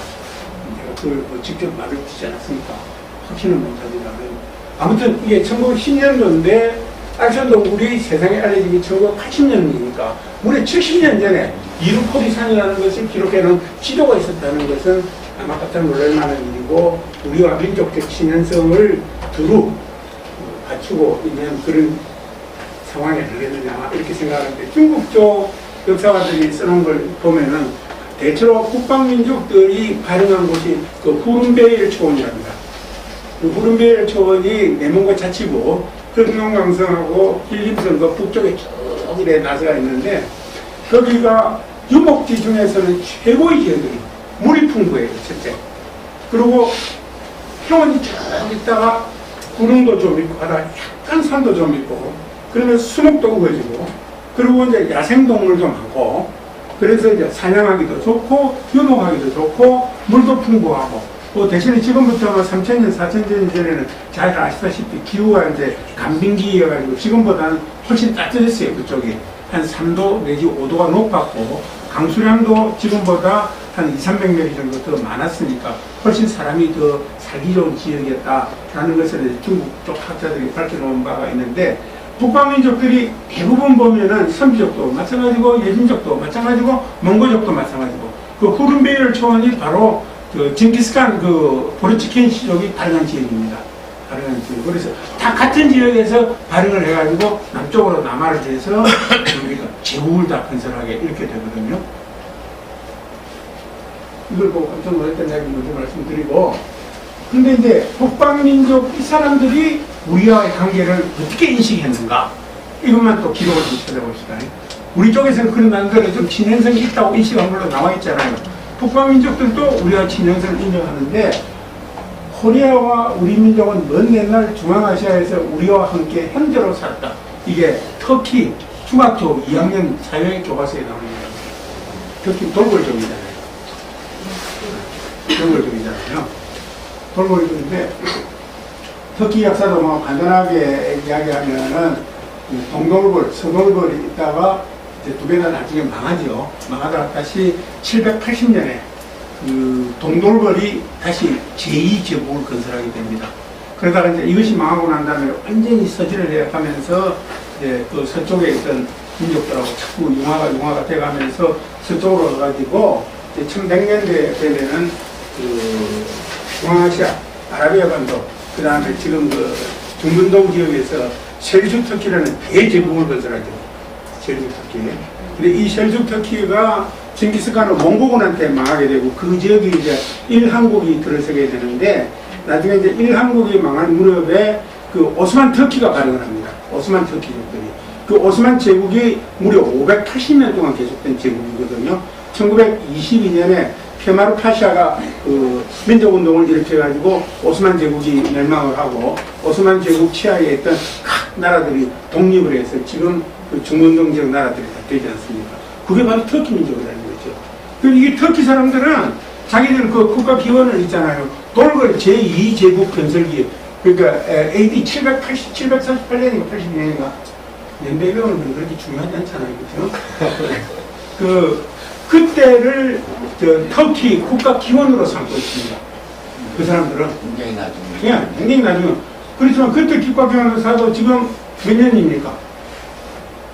2017년이니까 한 300년은 된 나라잖아요. 자기들 기준으로 보면은. 그래서 그 사람들은 한국 사람들을 굉장히 좋아해요. 그래서 그런지 6.25 때 미국, 영국 다음으로 많은 군대를 우리나라에 보냈어요. 그리고 전사자를 한 5,000명 정도 보냈습니다. 군대를 13,000명, 일개사단 이상을 보내가지고, 그리고 우리가 요즘도 그래요. 다른 나라에는 우리나라 그 군인들이 대사관에 무관으로 나가지 않습니까? 나가는데 다 대령급, 중령급들이 나가요. 터키는 별 하나가 나갑니다. 별 하나. 그리고 우리 이제 근래에 이제 과학기술이 좀 발전해갖고 자주 보던 방산무기들, 그 다음에 무슨 탱크지? 국선 탱크, K1 전차, 이런 거 되면 제일 먼저 우리 거 사주는 나라가 터키예요. 터키. 그럼 여러분 아시다시피 서울에서 그 뭡니까? 그때 그 월드컵 축구할 때 3, 4위전을 터키하고 했잖아요. 터키하고 했는데 한국 사람들이 반은 터키 응원을 해줬어 그때. 기억나십니까? 터키 이라고 이 별있는 국기 하나 들고 나가고 와 간중석이 덮어놓고 터키 국민들이 정말 감동했다는 거 아니에요. 우리가 배운 게 잘못되지 않았다. 네. 그랬다는 거 아니에요. 그런데 개인적인 경험도 있는데 미국에서 그 뉴욕 시대 때 교수할 때 박사과정에 조교하는 터키가 하나 있어요. 이름이 뭐니라 무슨 복잡해 무슨 그때 성은 헤라칸인데 이 친구가 일도 안 하고 시켜놓으면 일도 잘 안 하면서 땡시땡시하면서 나한테서 맨날 와서 씩씩 웃고 그래. 나이도 좀 든 놈이. 할 수도 없고 말이야. 지가 알아서 해야 되는데 우리는 내가 알아서 했으니까. 그래서 왜 맨날 웃고 일은 안 하냐 시키면 느껴가지고 그러니까 아니 그 교수님 내한테 봐줄 거 아닙니까? 우리는 다 힘들는데 믿더라 말고는 그런 놈도 있어요. 그래서 좀 봐주셨습니다. 종합시험 친다고 그래서 2달 동안 일하지 말고 열심히 해서 종합시험 붙더라고 가지고도 그랬는데 이게 터키 중학교 양이 뭐가 있어요? 근데 이게 최근에 발견을 했는데 그 거란족 위세는 우리나라 5대 황제가 경종입니다. 6대 황제가 그 우리나라를 침공했던 성종이거든요. 경종의 손자. 그러니까 성종의 고모인데 18살에 죽은 진국공주라는 사람이 묘지가 지금 그 내몽고 자치구 통로니까 그 파림자기하고 쭉 하는 중간쯤 되는 데 거예요. 통로에서 발견됐는데 그 묘지명에 뭐라고 써놓은 거라면은 이 공주의 본래 성은 야율시인데 원래 비성은 시작은 정고시지예요. 이 무슨 소리겠습니까? 고구려 고시 후회라는 이야기입니다. 그런 적은 야율시가 어떻게 고시 후회가 됐느냐 이거는 연구과제죠. 근데 이 문장을 우리 이덕일 소장하고 상의를 했어요. 이게 고지혜다 하는 이야기를 고구려 고시지혜다. 그대로는 그렇게 해석할 수 없겠다. 그런데 만약에 역사에 고라는 사람의 이름이 요 나라에 훌륭한 사람이 있었다면은 그 사람을 구해라. 그런 뜻일 수도 있는데, 이때까지 거란족 역사에서 고라는 이름을 가진 훌륭한 사람은 없었어요. 그러니까 100% 완벽한 해석은 아닌데, 이 그대로 하면은 고을의 고시 구해라는 거죠. 근데 가능성이 얼마 전에 우리나라에 그 개조영이라는 그게 있었잖아요. 거기 보면은 그 대조영의 아들 중에 금이라는 애가 있는데, 그거 나중에 거란족으로 그것이 되잖아요. 그래서 그런 이제 관계는 있었다고 이야기를 할 수가 있고, 그 다음에 이제 이 금나라 태조 아골타는 금나라를 개창하면서 이 여진과 발해는 원래 동본이다 이렇게 주창을 하고 나왔어요. 여진, 발해, 동본. 여진과 발해는 본래 그 근본이 같다 이렇게 하고 깃발도 그렇게 써가지고 들고 나와서 거란족 공개할 때 같이 들었습니다. 물론 이게 이제 발해가 요 나라가 이제 망했으니까 금나라 요 나라를 멸망시킬 때는 그 발해 주민들 그 후손들의 선택이 절대적으로 필요했어요. 그랬을 가능성이 있지요. 거기다가 더 대단한 거는 이 금나라 태조 아골타가 이제 그 금나라를 건국해 놓고 송나라를 공개하잖아요. 송나라 중원을 차지하기 위해서 물론 거란족 멸망시키거나 중원을 차지했지만은 송나라를 멸망시키기 위해서 개봉을 압박해 들어가면서 그때 총사령관이 누구라면 아골타의 넷째 아들입니다. 아골타의 넷째 아들인데 이 아골타의 넷째 아들의 군기에다가 뭐라고 써놓은 거는 이걸 중국에 나오는 얘기예요. 군기에다가 군대에 그 깃발 있잖아요. 군기에다가 자기 이름을 써놨어요. 자기 이름은 김올출 이렇게 써놨어요. 김올출 써놨으니까 아골타 넷째 아들의 성이 김가라는 이야기합니다. 아까 이름을 이야기했죠. 황주 사람 금준의 자기들 후손이다. 김한보다 이런 이야기를 했잖아요. 그러니까 이렇게 보면은 거기다가 또 뭔가 이라면은 이 금나라 황제들의 황제 중에는 대시들이 다양히 있습니다. 대시들, 달의 대시들. 이렇게 보면은 어떻게든 이야기를 할 수가 있는 거라면은 금나라와 중원을 지배했던 대제국이었는데 그 금나라 왕조는 바로 경주김 씨하고 발해 대시들의 연합 정권이라고 합니다. 발해 대시. 거기다가 이런 이야기 나와요. 지금 여러분들은 그 북경 있잖아요. 북경이 본격적으로 계획도시로 설계되어가지고 건설되기 시작한 게 금나라 때인데 그 설계하고 건설을 감당한 사람이 장호라는 사람입니다. 장호라는 사람인데 그 금사 장호열전에 보면은 어떻게 나오는 거라면은 장호는 본시 동맹왕 지후야 써놨어요. 동맹왕 후손이다 써놨어. 그러니까 이제 금나라만 해도 우리 역사에서는 이때까지 전부 다 오랑캐, 예진족 이랬었는데 사실 금나라 자체는 발해하고 예진은 동본이라고 생각을 했고 또 그 정권 자체 지배층 입장에서 보면은 경주 김씨들인 그 김씨들하고 그 다음에 발해 대시들하고 연합 정권이었다라고 이야기해도 누가 반박할 사람이 아무도 없다. 그런 이야기를 할 수가 있을 것 같고요. 그 다음에 이제 1194년에 이 징기스칸이 금나라, 또 그때 징기스칸이 완전히 통일하기 전이니까, 금나라하고 연합을 해서 이 후룬베겔촌 서쪽에 있던 타타르족이라는 아주 유명한 족속이 있습니다. 근데 이 타타르족 기원도 또 재미난 이야기인데, 그건 또 별개로 하고요. 타타르족을 쳐서 멸망을 시킵니다. 근데 이제 타타르족은 그 징기스칸의 아버지하고 할아버지를 살해한 민족입니다. 그 징기스칸이 원수를 갚은 거죠. 지도하는데 우리가 지난번에 갔던 만주리 그 근처에 거기가 폴기로 서쪽이니까 만주리 그 근처인데 거기에서 수레를 딱 세워놓고는 이 수레바퀴보다 키가 큰 남자들 다 죽여버렸어요. 징기스칸이. 그래갖고 이제 배승을 하고 난 다음에 금나라로부터 징기스칸이 받은 자코가 이겁니다. 찰홀홀리를 자코로 받았는데 이게 이제 그 말로는 자우드 꼴입니다. 근데 어떤 사람이 이 자우드라는 말을 백부장이라고 이렇게 주석을 달아놨는데 그건 잘못됐어요.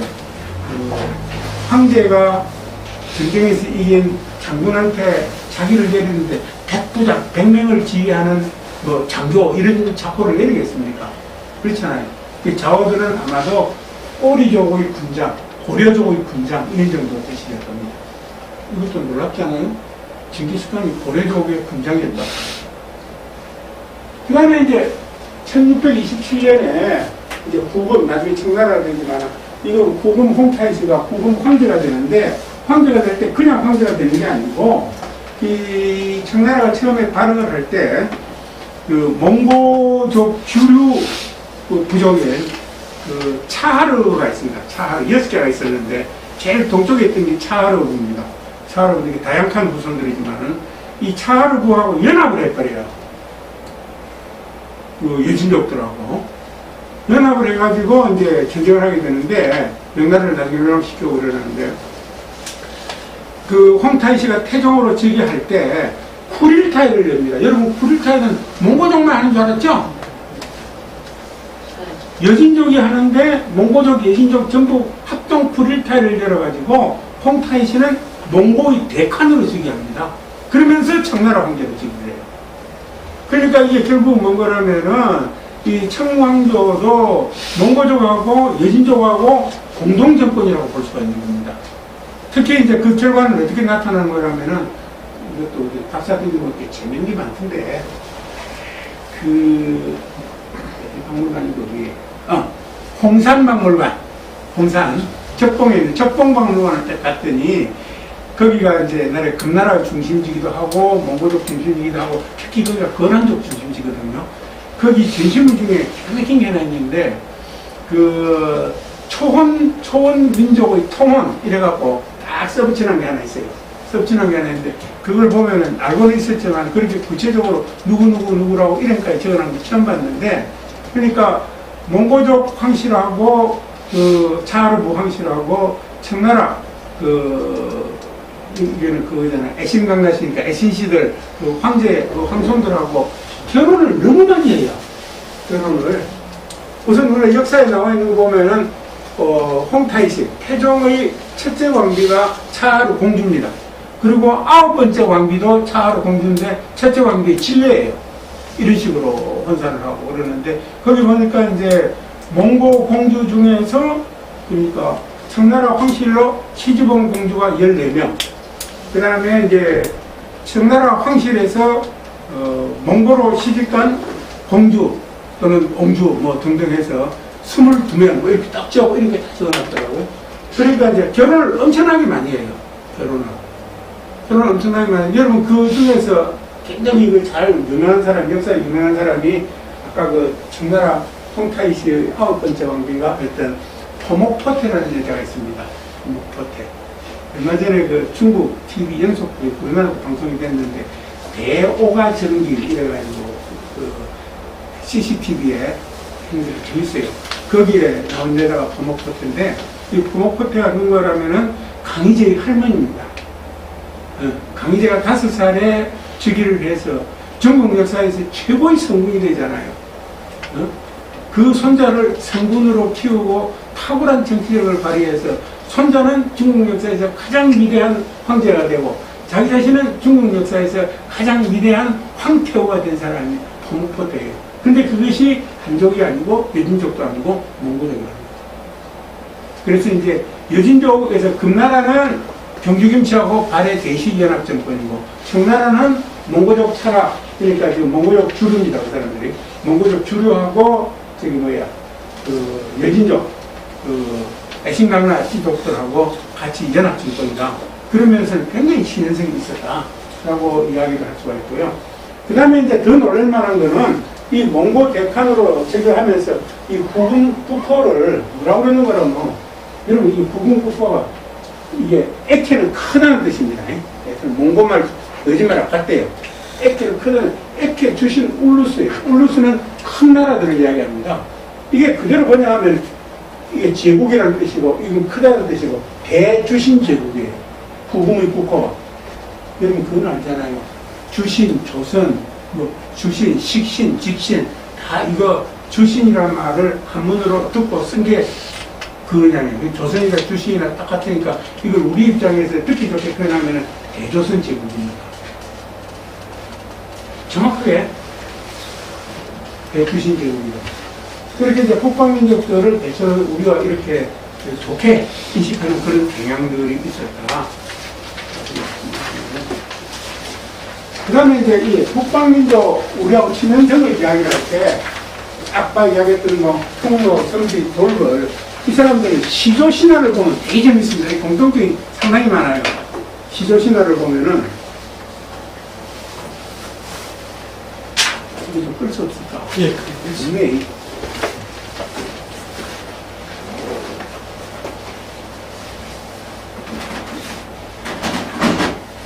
사실은 이 흑노조 구성들에 대한 이야기는 중국 사세에서 나와 있는데, 자기들 신화에 의하면은, 그 어느 날 중국, 그때는 흑노족인지 아닌지는 모르지만은, 그 한 무리의 사람들이 살고 있었는데, 거기 예쁜 딸이 둘이 있었어. 그래갖고 이 딸을 하늘의 신에게 시주를 보내겠다. 이라고 딸을 둘이 앉혀놓고, 아무리 기도를 하고 그래도 천신이 안 나타나요.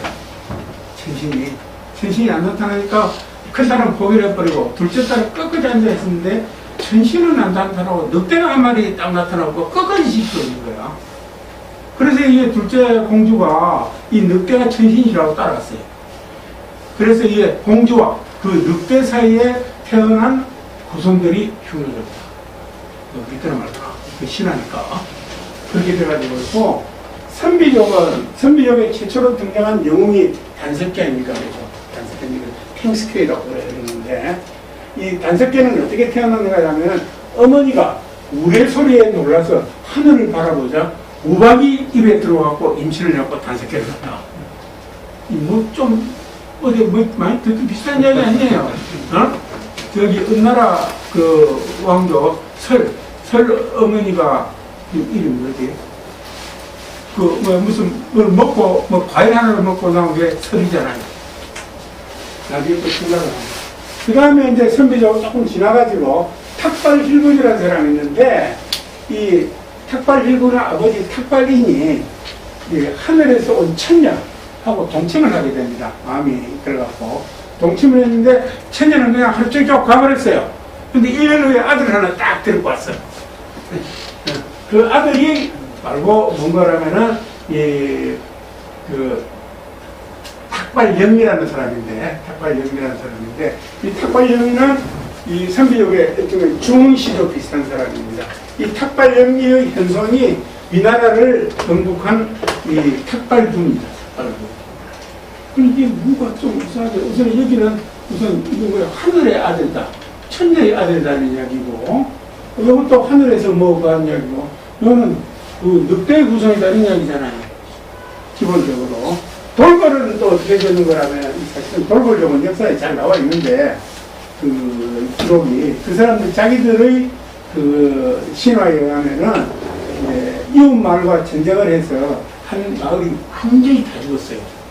다 죽었는데, 마지막 13은 아이 하나 있었는데, 차마 죽이지를 못하고 사지를 절단해가지고 들판에 갖다 버렸어요. 들판에 갖다 버렸는데, 이것을 암늑대가 양육을 했어. 늑대가 양육을 해갖고, 이 아이와 늑대 사이에서 태어난 자식이 10명이 있는데, 이게 돌궐족이라는 겁니다. 그 중에 하나가 아사나라는 이름을 가졌는데, 이 아사나가 소위 돌궐족이 추장이 돼서 돌궐족의 명성을 이뤘다. 이런 얘기. 이건 늑대의 아들. 여기도 늑대의 아들, 후손들 그러잖아요. 여기는 천녀의 아들. 이런 얘기. 그러니까, 흑노, 선비, 돌궐. 그 다음에, 거란족은 서쪽에서 온 신인하고, 또 백마타고 서쪽에서 온 신인과, 이게 중간에 복잡한 얘기 딱 빼고 마지막만 이야기하는 겁니다. 신인과 그 다음에 동쪽에서 푸른 소를 타고 온 천녀가 목엽산에서 만나서 혼인을 했다. 이 목엽산이 지금 우무려산입니다. 연행성 북쪽에 있는 우무려산에서 만나서 혼인을 해갖고 그 후손이 거란팔부의 부족이 되었다. 그 거란팔부 부족 중 한 명이 나중에 야일아옥이다. 이런 이야기입니다. 이것도 뭐예요? 결국은 천녀의 아들, 천손의 아들 이런 뜻이 되겠네요. 요약을 하면은. 그 다음에 이제 몽고족. 몇 쓰는 모르겠는데, 몽고족은 그 코를타이 메르켄의 딸 알랑 고아가 있었는데, 이게 이제 물론 다른 신화도 있는데 대부분 몽골족 신화에서는 알랑 고아 신화를 제일 많이 우선하더라고요.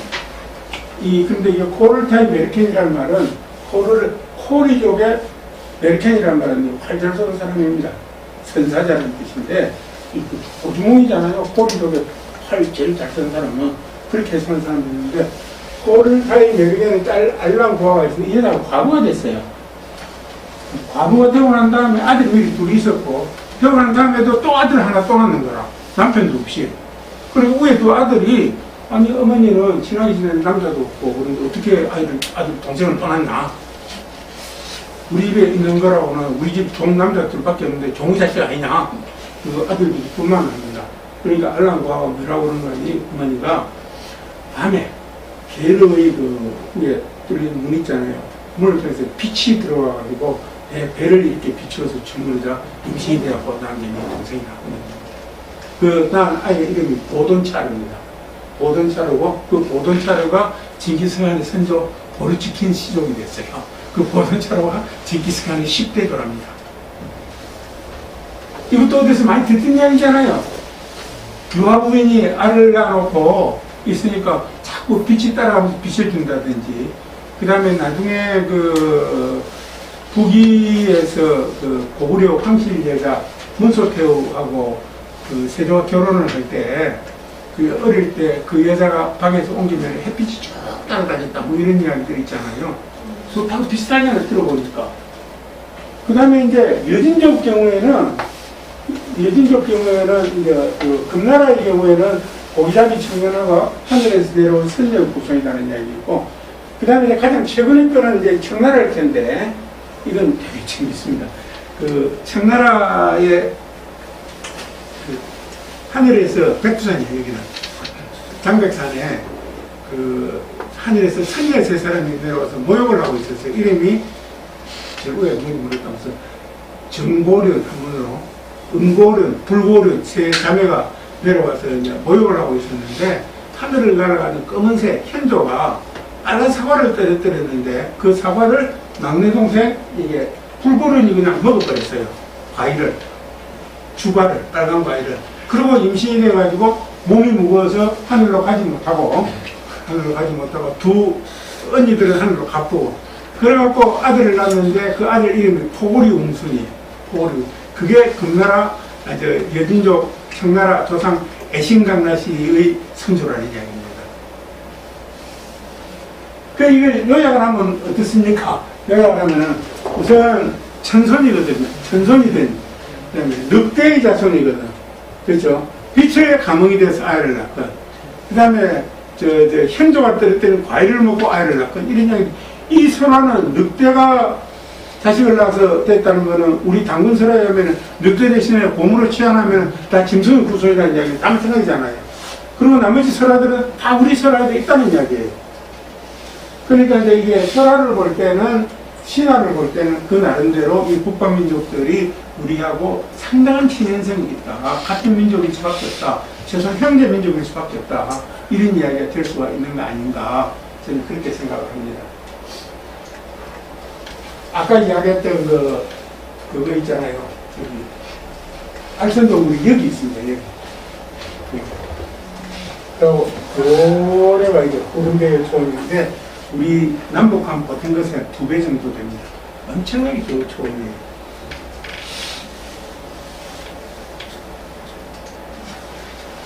그런데 이제 이게, 그러면은, 느낌상으로는 북방민족들이 우리 역사의 편입에서 좋을 우리하고 친연성이 강한 민족인 것 같은데, 그러면은 글로서나 문헌사서에는 어떻게 나와야 되냐?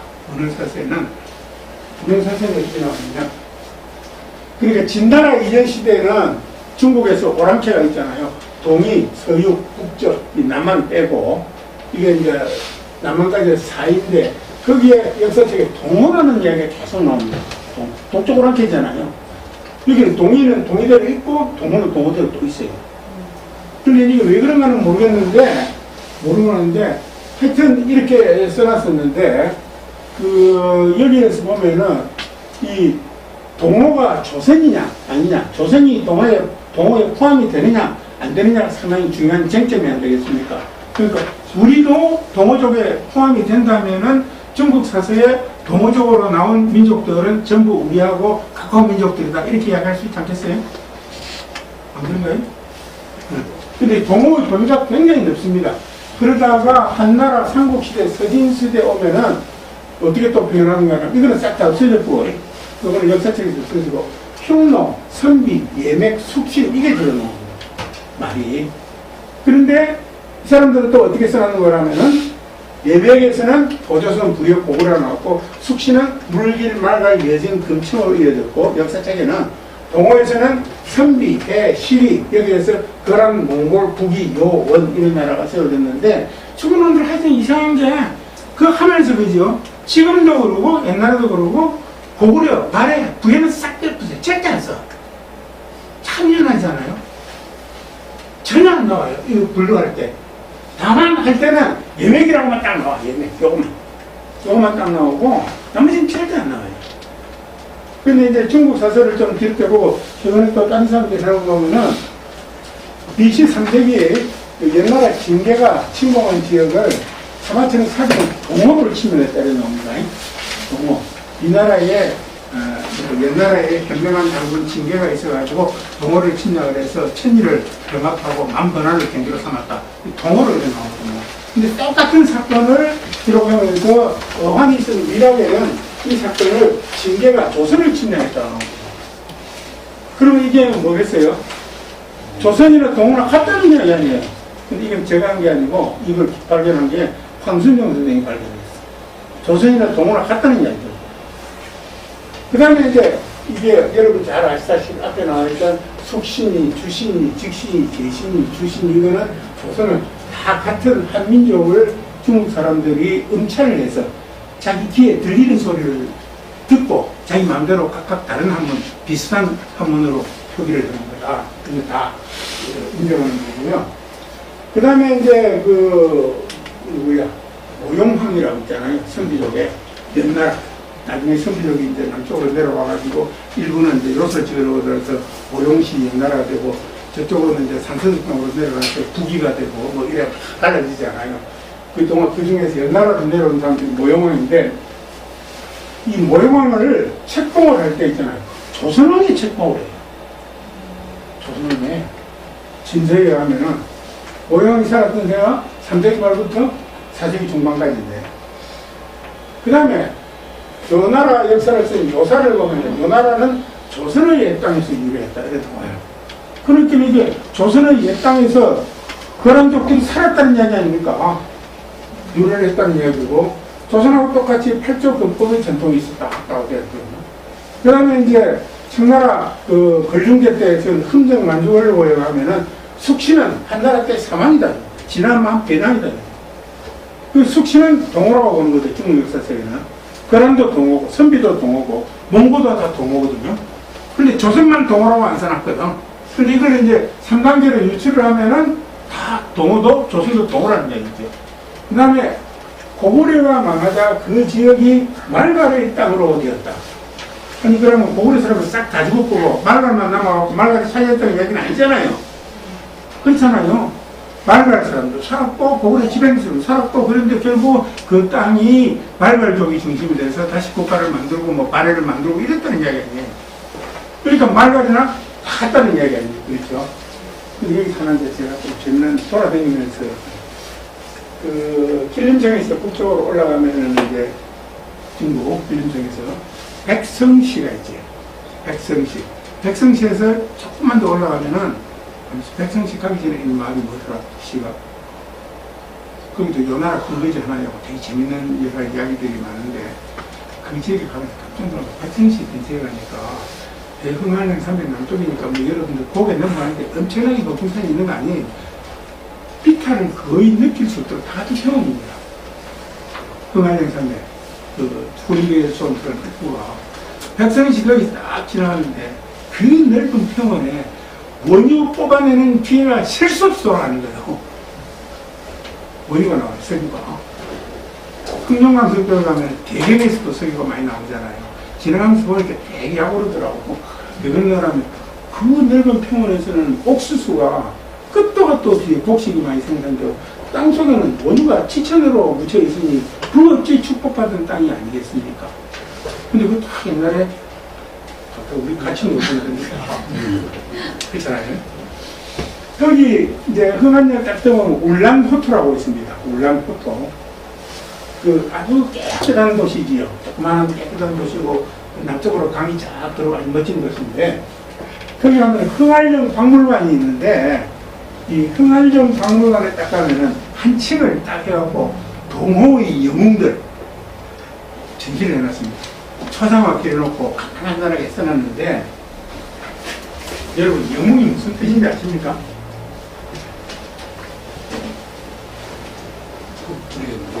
꼬꾸리 영자에 수코동자잖아요. 그 중국책하고 이렇더라고. 한번 알아두세요.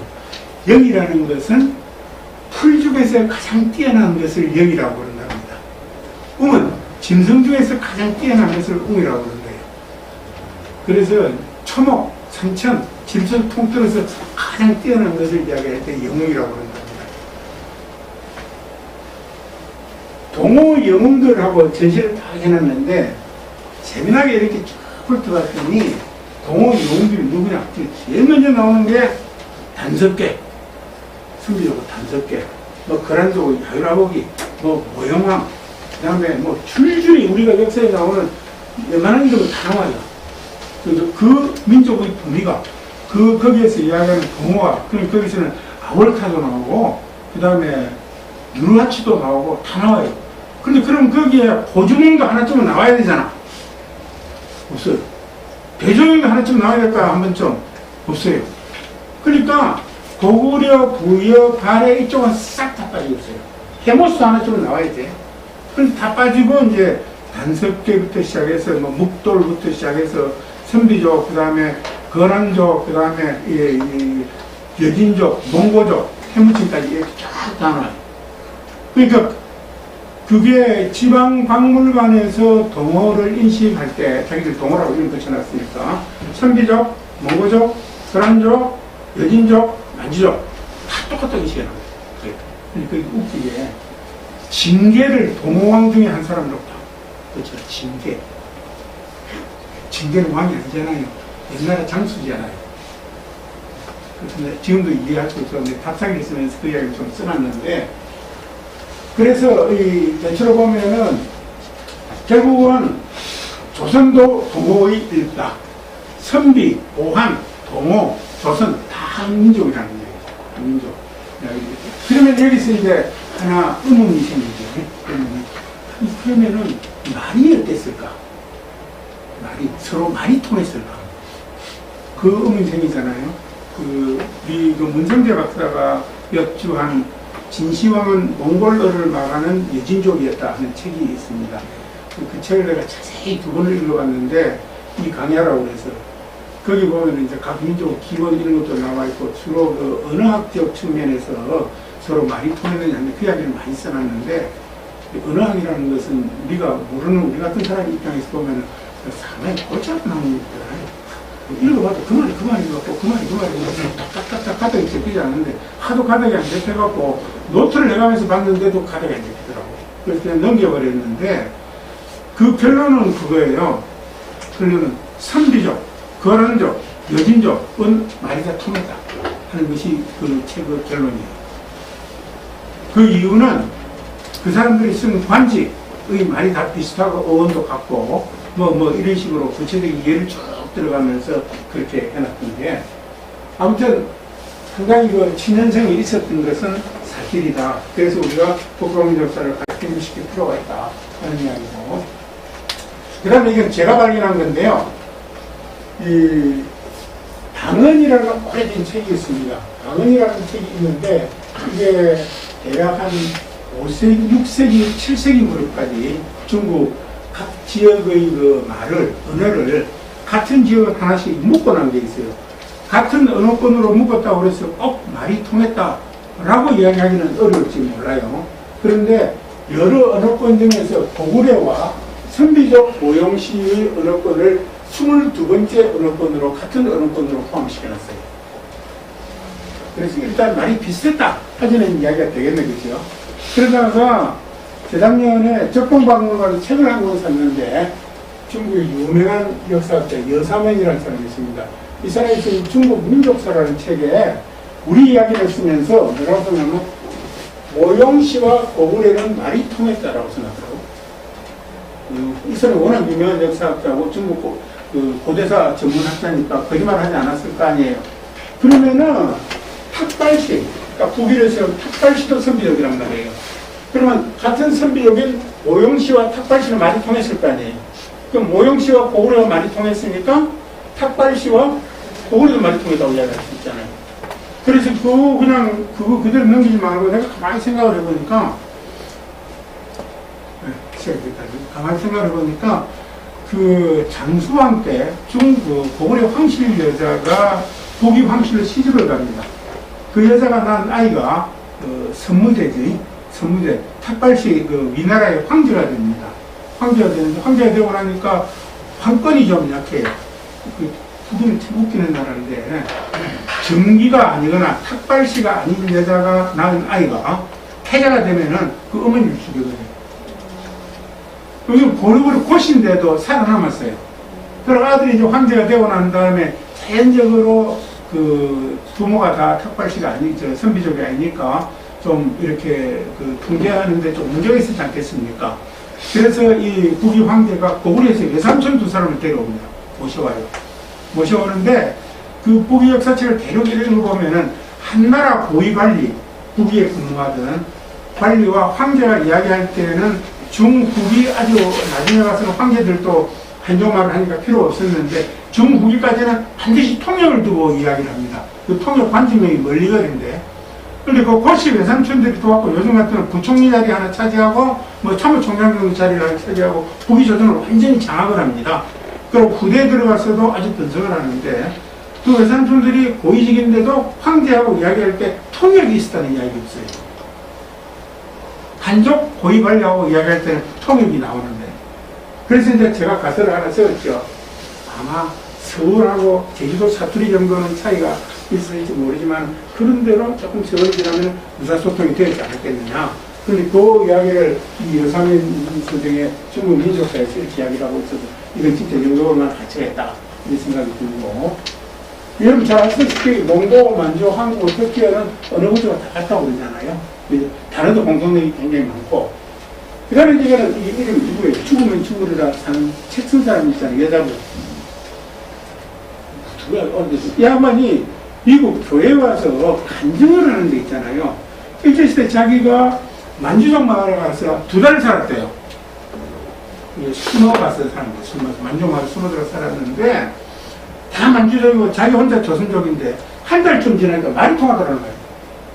여기 예진어하고 한국말하고도 그렇게 배우기에서 어렵지 않은 언어다 하는 것은 그 나름대로 어느 정도 개인적인 차원이지만은 증명이 됐다고 볼 수 있지 않겠습니까? 그러면 이래 보면은 이제 금나라 때 대시들이 황후가 많이 있었는데 아니 황제 금나라 완한시하고 황제하고 대시 황제하고 통역도 이야기했겠어요? 그런 이야기도 있을 수 있고 아까 이것도 이야기를 드렸죠. 언어적으로도 상당히 친연성이 있고 최근에는 어떤 증거를 가지고 이야기를 했는지 자기 나름대로 증거를 댔지만은 제가 언어학 지식이 부족해서 이해할 수 없는 부분이지만 일단은 같은 언어였다 하는 결론이 나왔다는 얘기를 드릴 수가 있고요. 그래서 우리가 중국의 관점이 아닌 우리 관점에서 북방민족사를 고찰할 필요 없다. 이렇게 하는 이유는 뭐냐? 우리가 중화 사대주의 사관에서 탈피하는 가장 기름길이 북방민족사를 우리 역사로 편입을 하면은 광활한 만리장성 이후고 대륙이 우리 역사의 부분이 된다. 그리고 그 역사를 우리 관점에서 접근한다고 해서 누가 11m 사람 아무도 없다.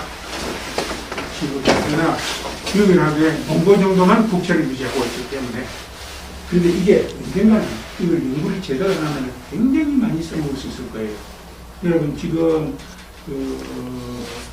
트랜스 사이베리안 레일로드, 트랜스 차이나 레일로드 나오면 과거 CIS 국가들을 다 지나가게 되지 않습니까? 우리하고 민족적 친연성 이런 것을 통해서 그 긴밀하게 국제협력하고 그러면 훨씬 더 큰 성과를 낼 수 있는 국기 차원에서 대단히 될 수 있겠다라고 생각을 합니다. 결국 이야기는 우리 역사에서 대륙성을 회복하자는 이야기다.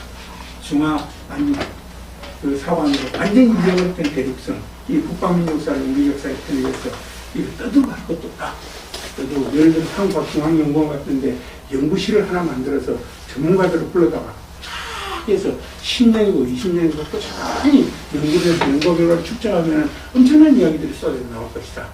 그런 생각이 들고, 현재 제가 보기에는 우리나라에서 그쪽 역사를 제일 많이 하는 사람이 우리 한가람 강의하고 있는 문성재 박사 같아요. 감사합니다. 질문 있으면 주시죠. 아, 그렇게 말과